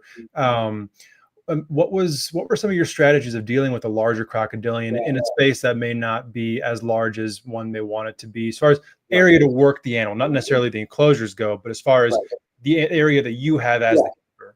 No, that's a legit question, because that was always the one thing. Normally you like to have multiple exit routes when you go into a large croc exhibit. We didn't have that luxury, so we had to create some sort of creative barriers. But for me, it also gave me an opportunity to think about, crocodiles are so intelligent, and so they're also easily trained. Sure. So I made sure that they were all just kind of like our Komodo dragons. All of our crocodilians were target trained to a degree. Not all of them were great at it, but the ones that we needed to be target trained were target trained very, very well. Yeah. And that made life a lot more manageable, because at least we could go in with some degree of confidence that as long as we were consistent in our cues, that the crocs would do what they're supposed to do. Yeah. And so that worked out pretty well. That wasn't a perfect situation by any means, but some of the crocs that we had were there because no one else really wanted them, and they had no other option but to be with us. So we tried to make the best of it. But for me, it's great because I had a chance to work with crocs that I never dreamt of working with, that gave me this really cool life experience, if nothing else. Yeah, 100%. So when it comes time to move an animal like that big Orinoco, what is that physical process like? How many people are you getting on your team for that movement? I mean, what's the process of getting that animal to the point where you can safely put hands on it and transfer it to another area? Yeah, the Orinoco is a great scenario, because we had to transfer it to a facility down in Texas, and so several months before we even got to that point, I started training the crocodile to go into a large tube, and which again, limited space, but every day I would get the croc, and it took time. At first, she was very reluctant to go in there, but over time, she would go in a little further, and eventually, when the day came where we had to get her fully into the transport tube, it was me and two other people, Tony included, and it went like clockwork. She went right in. We had the caps on, got it into the car or transport vehicle, and I started to drive down to Texas. The only thing I made one little mistake was on one of the caps. I didn't screw it in quite well enough, and so when I was in rush hour traffic going through Dallas, the cap basically came off, or she bumped it with her head, came off, and as I'm driving, all I remember was this big head resting on my shoulder. And this is rush hour in Dallas, and Oh my gosh. and these cars saw what was going on. They're honking their horns, and I'm just staying nice and calm, like, oh God, Rosalita, please just stay still for a second. And so I pulled over, finally found a place to pull over, and I did sort of a shoulder shimmy, and then I was able to go on the other side, open up the other side, and basically grab her and sort of pull her back. But that was the only like really hairy thing that happened transporting her. But Wow. again, the actual process of getting into the tube was actually really, really easy. And then once we got down there, getting her out, she came right out and was fine after that. So, but there was a lot of training that took place to get her to that point for sure. That's a scene straight out of Jurassic Park. Oh yeah, yeah. It was a good another teachable moment that you always double check to make sure things are properly fixed when you're dealing with a large animal. So yeah, wow, that's amazing. So and then a similar but in a lot of ways very dissimilar topic to that concerning venomous snakes is that of private keeping of crocodilians, and obviously the most significant difference being the space required to house a crocodilian. What are your thoughts on private ownership of crocodilians as a whole? Here's my thought is, if you can adequately keep them in the type of setting that they need, that's great. If you can keep it, keep the community safe, if your safety is taken into consideration, and if the animal has the proper habitat, my philosophy has changed a lot in terms of private ownership of crocs over the years, in that I truly feel like if you're going to keep crocs, you should be living in an area where they can be kept outside most of the year. I mean, that's just my personal feeling, because they really do deserve large outdoor pools to live in. I think of like my friend Chris Dieter at Crocodile Encounter down in Angleton, Texas. There's a guy that, his crocs have these monster-sized habitats, acres of habitats. And that's how it should be done. If you're going to do it right. So I don't have a problem with the private keepers, much like venomous. Get the right training. Don't do it for social media or TikTok or the oh wow factor. Do it because you're really passionate about it. And I think you can really tell people that are really passionate versus those that are just doing it to be popular.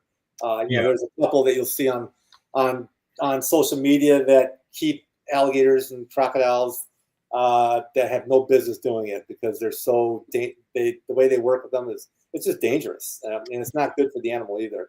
So we could probably take 5 guesses and figure out who those people are, but it's just, I think you got to do it for the right reasons. That's most important. Yeah, not necessarily a nip isn't going to kill you like it would with the venomous snake, but that's even a swing of a head or a tail could take you out from a crocodilian. Well, a swing of a head can knock you out cold. A big croc, those heads are they're like iron. They hit you, you're feeling it, or you're not feeling it because you're knocked out. Right, exactly. So, it's there's you got to be super careful. I know people who've lost limbs, and they'll never blame the animal, because they knew that was one of the risks going in, that something like that could happen. But the whole idea is you want to minimize that risk. And for me, when I worked with these bigger crocs, that's why training was such an important tool.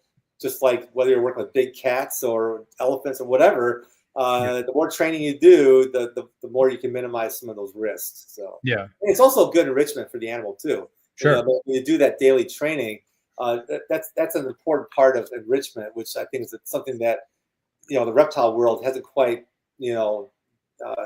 gotten caught up with, as far as enrichment's huge with birds and mammals, but not so much in the reptile world. So and then for anyone who's been around crocodilians, sometimes it's hard for us as humans to and those of us who are involved in the not so much, but the your average person off the street to kind of quantify reptile intelligence as a mammal. But if you can't do that with a crocodilian, you're frankly just not looking at them. I mean, the amount of mental activity going on with one of those animals is truly astonishing. Yeah, it really is.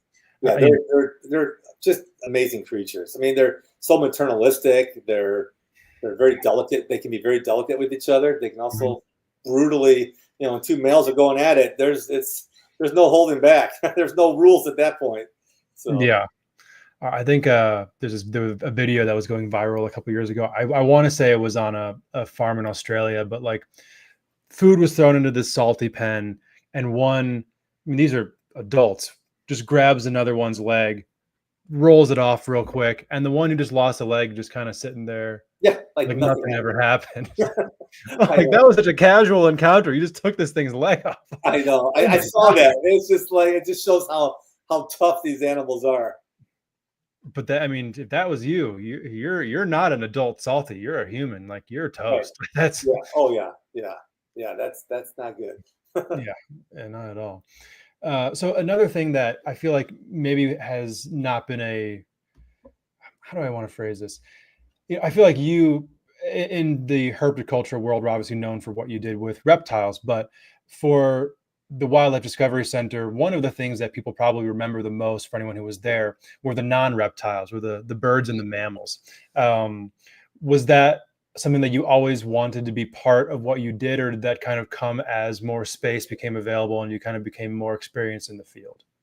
A little bit of both. When we were still at the recreation center, my grand plan was just stick with reptiles. That was my passion.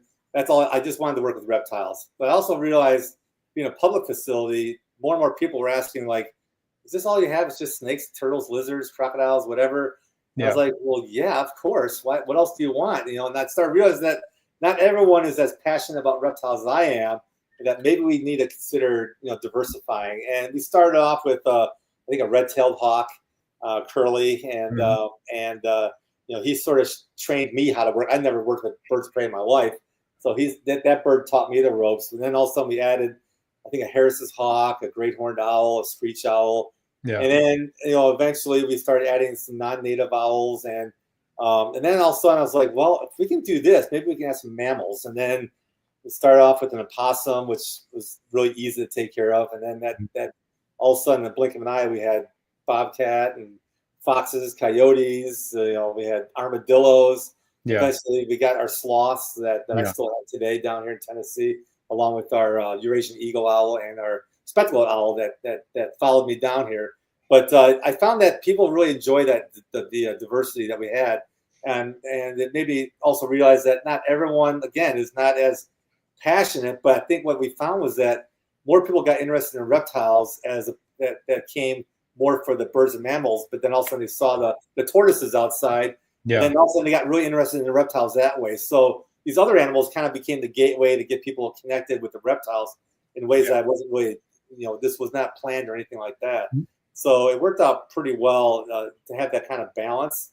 But anyone who works with mammals and birds will tell you that eats up a big part of your day. That's why I always like reptiles, because you can run through a huge collection of reptiles in a fraction of the time that it takes for just a handful of birds and mammals. But that's okay. It was worth it for us in our case. So. Oh, sure. Yeah, I mean, and then especially when you consider the availability for you of the interns and whatnot, right, general maintenance. But yeah, I mean, if there's, obviously I learned a lot, but that's one thing I learned for sure. It's like, like for instance with Boris, the bobcat. I mean, I'm obviously a reptile guy. That's the way I do all the time. That animal was by far like the most special experience. You had a connection with that cat. You liked it. He was amazing. But then, spending all that time with Boris and seeing how dedicated Steve was to Boris, I'm, just thinking like, man, to have any sort of cat like that, not just some house cat, that animal is your entire life. It is. And you cannot take a day off. You cannot travel. This is your life. Otherwise, that thing is going to kill you potentially. Like if you keep that relationship, it needs to be nurtured on a daily basis. Well, you saw how much time that our volunteer Steve Ballin put into taking care of. I mean, he literally, his whole life was revolved around that cat. I mean, he spent, I'm going to guess 4 to 5 hours a day. Yes. Just spending time inside the cage. In fact, people joke and say, "Is he part of that exhibit?"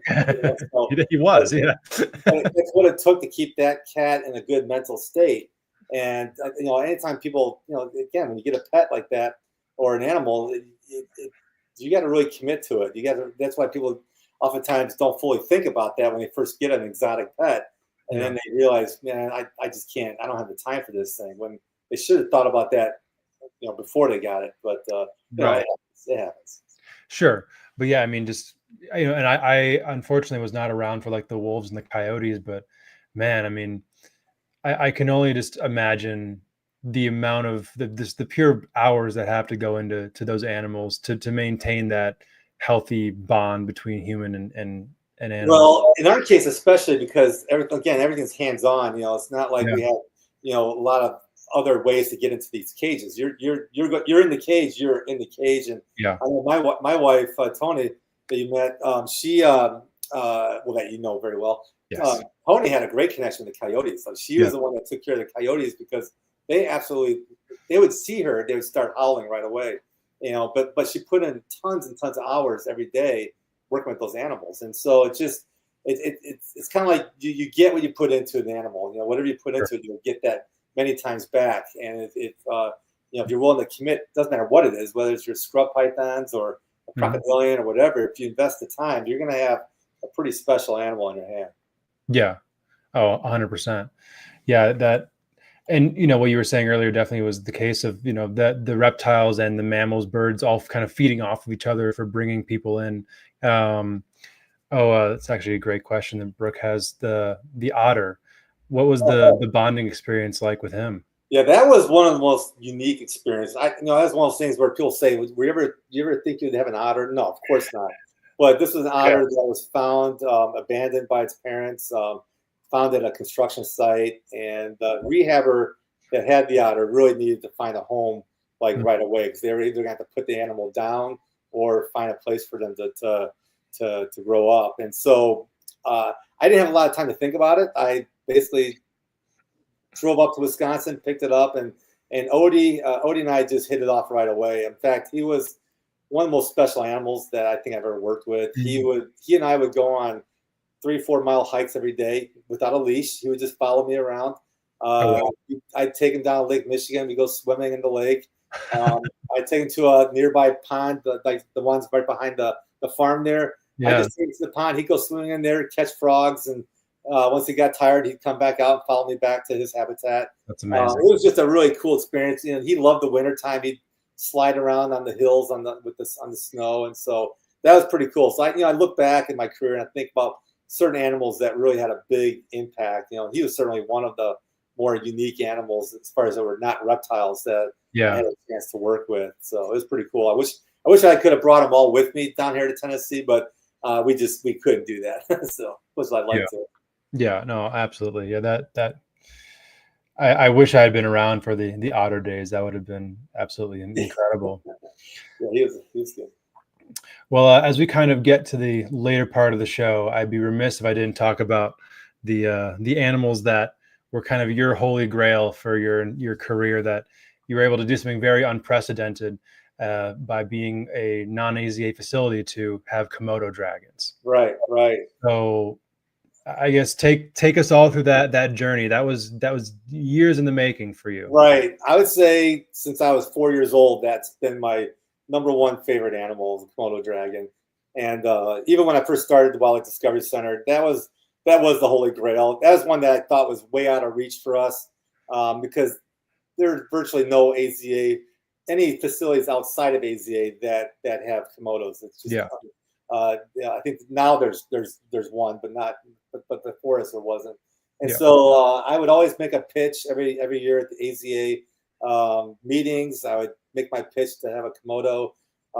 Every year I'd get the same, like, hey, we love what you do, but we have to keep it in the AZA. Yeah. And after about 7-8 years of rejection, I kind of gave up. When all of a sudden I got a call from Chris Baker at the Memphis Zoo, and he's like, hey, are you still interested in a Komodo? And I was like, well, yeah. And they had a female that unfortunately had some egg binding issues and had to be spayed. And so she wasn't going to be part of the breeding program anymore, but they wanted her to be in a good home.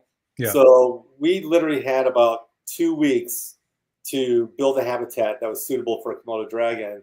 And so luckily, a good friend of mine who he's a builder, he's phenomenal. I just kind of told him what was in my head. He built it, and we were able to bring this Komodo. She had some health problems. We knew she had health problems early on. It was just her days we knew were limited, but it got our foot in the door. And when she unfortunately passed away, which we knew was going to happen, we had an opportunity to get another Komodo. And so we were able to acquire one from the Woodland Park Zoo, which is actually technically owned by San Antonio Zoo. And we brought a young male collie out to our facility, and he grew very quickly. I mean, males they grow fast. And towards the end, when I knew I was retiring, we knew we would have to find a future home for him. He ended up going to the Buffalo Zoo, who just built this beautiful exhibit for a Komodo. It's just like the Taj Mahal. For an indoor exhibit, it's just one of the nicest ones I've ever seen. That's great. So he's doing really well now. He's probably a monster at this point, but yeah, to have the opportunity to work with Komodos every day was really probably one of the coolest things I've ever done in my career. That was definitely one of those dream come true types of situations. It was amazing. I'll never forget those days working with them every day. How different was the experience with the Komodos compared to all of your other monitor experience? I would say, oh boy, they're just a different level. I'd say a lot. When I look at like some of the water monitors we've kept, and there's a lot of similarities. Our crocodile monitors that we had, a lot of similarities. They're very wary, they're very intelligent, but there's something about a Komodo. It's just different, and I can't. It's hard to put in words. It's just something that for me, it just sort of transcends anything that I've ever done in my life. Because to me, like they are the ultimate reptile. As far as on the earth today, and to get a chance to be able to have one right there on site that I could work with every day, it was just such a cool thing. But you know what? You could take a small Ackie monitor or a little Savannah monitor or whatever. There's a lot of the same qualities in these animals as a big Komodo. So, you don't have to have a big monitor to get that same understanding of variant behavior with some of these smaller species, which are just amazing. That's just, there's so many cool species out there that people can work with and create these beautiful habitats and not take up a huge amount of space. And it's just, it's pretty cool to see that. Yeah. But I mean, you can't beat that on that huge scale. Giant Komodo dragon. I mean, I've been fortunate to be able to interact with a couple of Komodos in my days, and I'm just like, croc monitors as well. Plenty of big croc monitors. They're for one, they're very, very different animals from one another. But just the presence of a big Komodo dragon, there's really nothing. Yeah, they were definitely even though we're not the biggest or the most impressive Komodos. They were still Komodos, and people absolutely just flocked to come see them. Because, I mean, what an attraction! There was no other zoo in the entire state of Illinois that even had Komodos. So, if you want to see a Komodo, you had to come to our little nature center in Lake Forest to come see them. So, that's kind of cool. I mean, and especially with the way that the enclosure was set up, you're eye to eye with that Komodo. Oh yeah. This is not some zoo where and for better or worse, the animal could be 20 feet behind you in the enclosure. You're like, okay, that's a big lizard, but it's also pretty far away from me. Now you're just like, oh, it's right there. You can see the dilation in the eyes and everything. Oh, I know. I think about times when I actually let people, very carefully touch the head, pat them on the head and think, what was I thinking back then? but luckily, knock on wood, nothing ever happened. So I mean, the intelligence on those animals is just next level. Not, you hate to call a Komodo dragon like a safe animal to interact with, but like from like a psychological standpoint, I guess, like they're very confident with what's going on there. The consequences are going to be, potentially pretty severe, but from the standpoint of the intelligence of the animal, they're not going to accidentally bite your hand thinking it's something else or something like that. Like they know every move is calculated. They know what they're doing. Yeah, they're very intentional in what they do, and again, it goes back to our philosophy of, all the Komodos we work with hands-on every day, so that way they never saw any human as something they had to worry about. And yeah, we use tongs to feed and all that stuff, but as far as interacting, they knew we posed no harm, and they're so confident in their ways. They don't have this really strong flight response. It's more more of an inquisitive response to come towards something that they know is not going to harm them. So it was just that was an awesome experience, something that I'll definitely never forget, for sure. I remember seeing shrimp gallop from end to end of the enclosure feeding. Just imagine, man, that thing didn't want you around in the wild. That's a terrifying thing to be bounding your way. Yeah. She was special. She was an amazing creature, and most people don't know that I would take her out in the gardens, and we'd go out on little walks together, and she was absolutely fine. Just a big puppy dog. Yeah. So question here about Flora from Brooke. Did you get her as a baby? Also, how old was she when you parted with her? She's the biggest female. Yeah, she was a huge female. Yeah. So she came from Ron Tremper, and we got her as a baby and raised her up. We actually had, at the time, we got 3, and we were hoping that we were going to have 1 male, 2 females. We ended up having 1 female, 2 males, and I was originally worried that the males were going to bully on her. That was not the case. She wanted nothing to do with other dudes, and almost killed both of them when they got mature. So we decided she was going to be just a single girl, and she became maybe our most popular animal in the entire place, because as anyone who visited knows that we would just open up the glass and people could just touch her anywhere without ever having to worry about her biting. It was just, she was just, again, we treat every reptile in our collection, every animal, we treat as an individual. Not every individual can do that, but in her case, just because of the way she is wired, she was so docile and so easygoing, and we had her for over 20 some years, and then ended up going to another facility when I retired. But she was an amazing creature, and still is an amazing creature. Yeah. Oh, absolutely. And then kind of Brooke added a follow-up question. Was Flora a typical adult female size, or was she an exception? She's ginormous. Yeah, I think everyone who knows rhinoceros iguanas would look at her and be like, "That's a female." I'd be like, "Yeah, it's a female." I mean, in hindsight now, knowing a little bit more in general, if I had walked in, if my first time at the WCDC was today, and I walked in, I would be like, "That's a really healthy looking male rhino iguana." Yeah, absolutely. She was just abnormally large, not heavy, but just large. Her frame was large, and and I think of if you want to look at the Taj Mahal of rhinoceros iguana exhibits, go down to Iguana Land. Ty Park had just built the most amazing rhinoceros iguana habitat you'll ever see. Yeah, I need to take a look at that then. Yeah, that's pretty cool. Yeah, there's quite a few rhino iguanas down there. That's yeah. All right. Well, kind of nearing the end of the episode. I want to talk a little bit about what you're doing currently now, and how people can support you. So the current incarnation down in Tennessee, what is it looking like for you guys these days, and is it now mostly educationally focused compared to prior? Yeah, so now we kind of gone full circle. I didn't want to do another brick and mortar facility. As much as I love doing it, I want to also enjoy my life a little bit more, so a little more balance. So we operate as a outreach facility. We go to schools, a lot of summer camps, things like that. We have a website. It's called the wildlifediscoverycenter.org.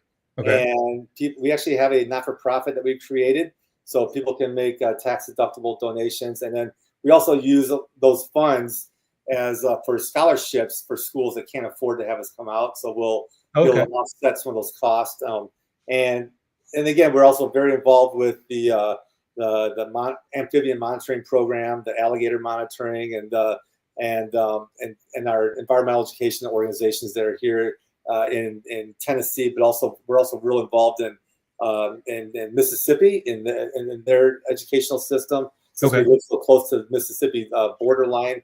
So we've been way busier than I ever expected, but not so busy where I'm thinking to myself, what am I doing? So yeah, we found a really good balance. You know, Tony, because her doctorate is in educational curriculum writing, she writes all of our curriculum. I just basically have to, you know, I just do my presentations, and we have college interns, so we continued that program.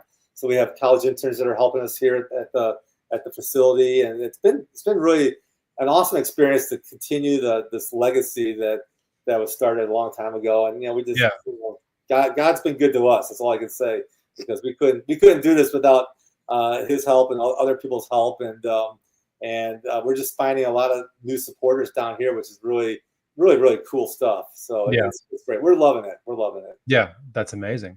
Do you have any aspirations of maybe not necessarily doing anything on a larger scale, but any new ventures to take within the scope of the WDC?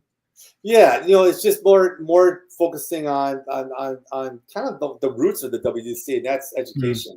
You know, we kind of gone full circle with where we've started and where we're ending, and again, we're going to continue to change and adapt, and you know, some of these conservation programs are going in other directions too that we might get more involved with as well. So we're just sort of taking it one day at a time and seeing where this thing goes. Yeah, that's amazing. A couple of things to finish off on. Another follow-up from Brooke about Flora. She's asking where Flora is living now. Yeah, she's at a zoo out in Virginia, and it's a small zoo, but they basically when they got Flora, they also got her habitat, so that way there's some familiarity. Cool. So because she never did well in larger enclosures. It's weird. She liked more of she's sort of a homebody. So we made sure that she went with her habitat. Yeah, that no better way to keep an animal comfortable than bringing the habitat with them. That's for sure. So we really didn't speak almost at all about some of the private work that you've done, breeding and etc. Did have a question though. Graham Battison wanted me to ask you about and I don't know about these, so I might butcher this, the Sarawak Borneo short-tailed pythons. Oh yeah, that was a project. Well, Rich Crowley, he's taken that project over, and he's done really well. My twin brother, Chris, he kind of started the project early on, and then and Rich Crowley has kind of taken that thing and done really well with the Sarawaks. Some of my earlier when I first got really into herpetoculture is more with Eastern indigo snakes. I had a huge collection of Eastern indigos, and I had really good success breeding them. They're not the easiest snakes to breed, but I sort of figured out a system that worked really well. So that was probably my pet project for a number of years. But the Sarawaks and some of the others certainly were ones that were fun being involved with. And you know, even today, you know, we're hoping to have some success with these Alvarezi, and if we do, that'd be really awesome. They're not the easiest lizards to breed, but it's just a matter of trying to dial in that brumation period. So that's some of the things that we'll be working on. But we'll probably have a few other projects going on as well that we'll be unveiling in the near future. Very cool. Well, I'm definitely excited to hear about that. Well, Rob, thank you so much for all of your time tonight. This was it was great to not only go down memory lane, but hear a lot about what you're doing currently, some of the projects you've been involved in historically. It's very fascinating stuff. And I'm very grateful that you were here to share it with us tonight. Oh, thanks for having me. I love talking reptiles, and it's great to hang out with you and catch up a little bit. So yeah, thanks for having me on. Absolutely. So I know you already mentioned the website, but where else can people keep up with everything that you're doing, social media, whatnot? And if anyone is in the general region of where you guys are, how can they get a hold of you to book you guys? Right. You can reach us through our website, the wildlifediscoverycenter.org. We also have a Facebook page, Instagram. We're still kind of new to TikTok, so you have to forgive us we're still learning the ropes on that. But we do have a pretty active Facebook page. You can find us, the Wildlife Discovery Center. And that's probably the best ways to sort of keep tabs of what we're doing. And we'll continue to keep people up to speed with what's happening here. All right, great. Well, once again, Rob, thank you so much for your time tonight. I'm going to do my quick little outro, but yeah, this was an incredible conversation. Awesome. Thank you very much. All right, man. All right. You too. All right, everybody. Thank you for checking out that episode. Once again, if you liked it, please subscribe here on the YouTube channel. We're on the audio platforms as well, Spotify, Apple Podcasts, wherever you get your podcasts from. For me, I'm on Instagram at scrubshepherd, Stephen Kush on Facebook, Stephen Kush or at Kush Reptile on YouTube as well. I drop a new vlog style video every single Friday. I'm on MORPH Market as well under Kush Reptile. And of course, I'm here every single Wednesday on the Trap Talk Reptile Network. So thank you guys all for tuning in to the episode tonight, and I'll catch you all back here next week for a new episode.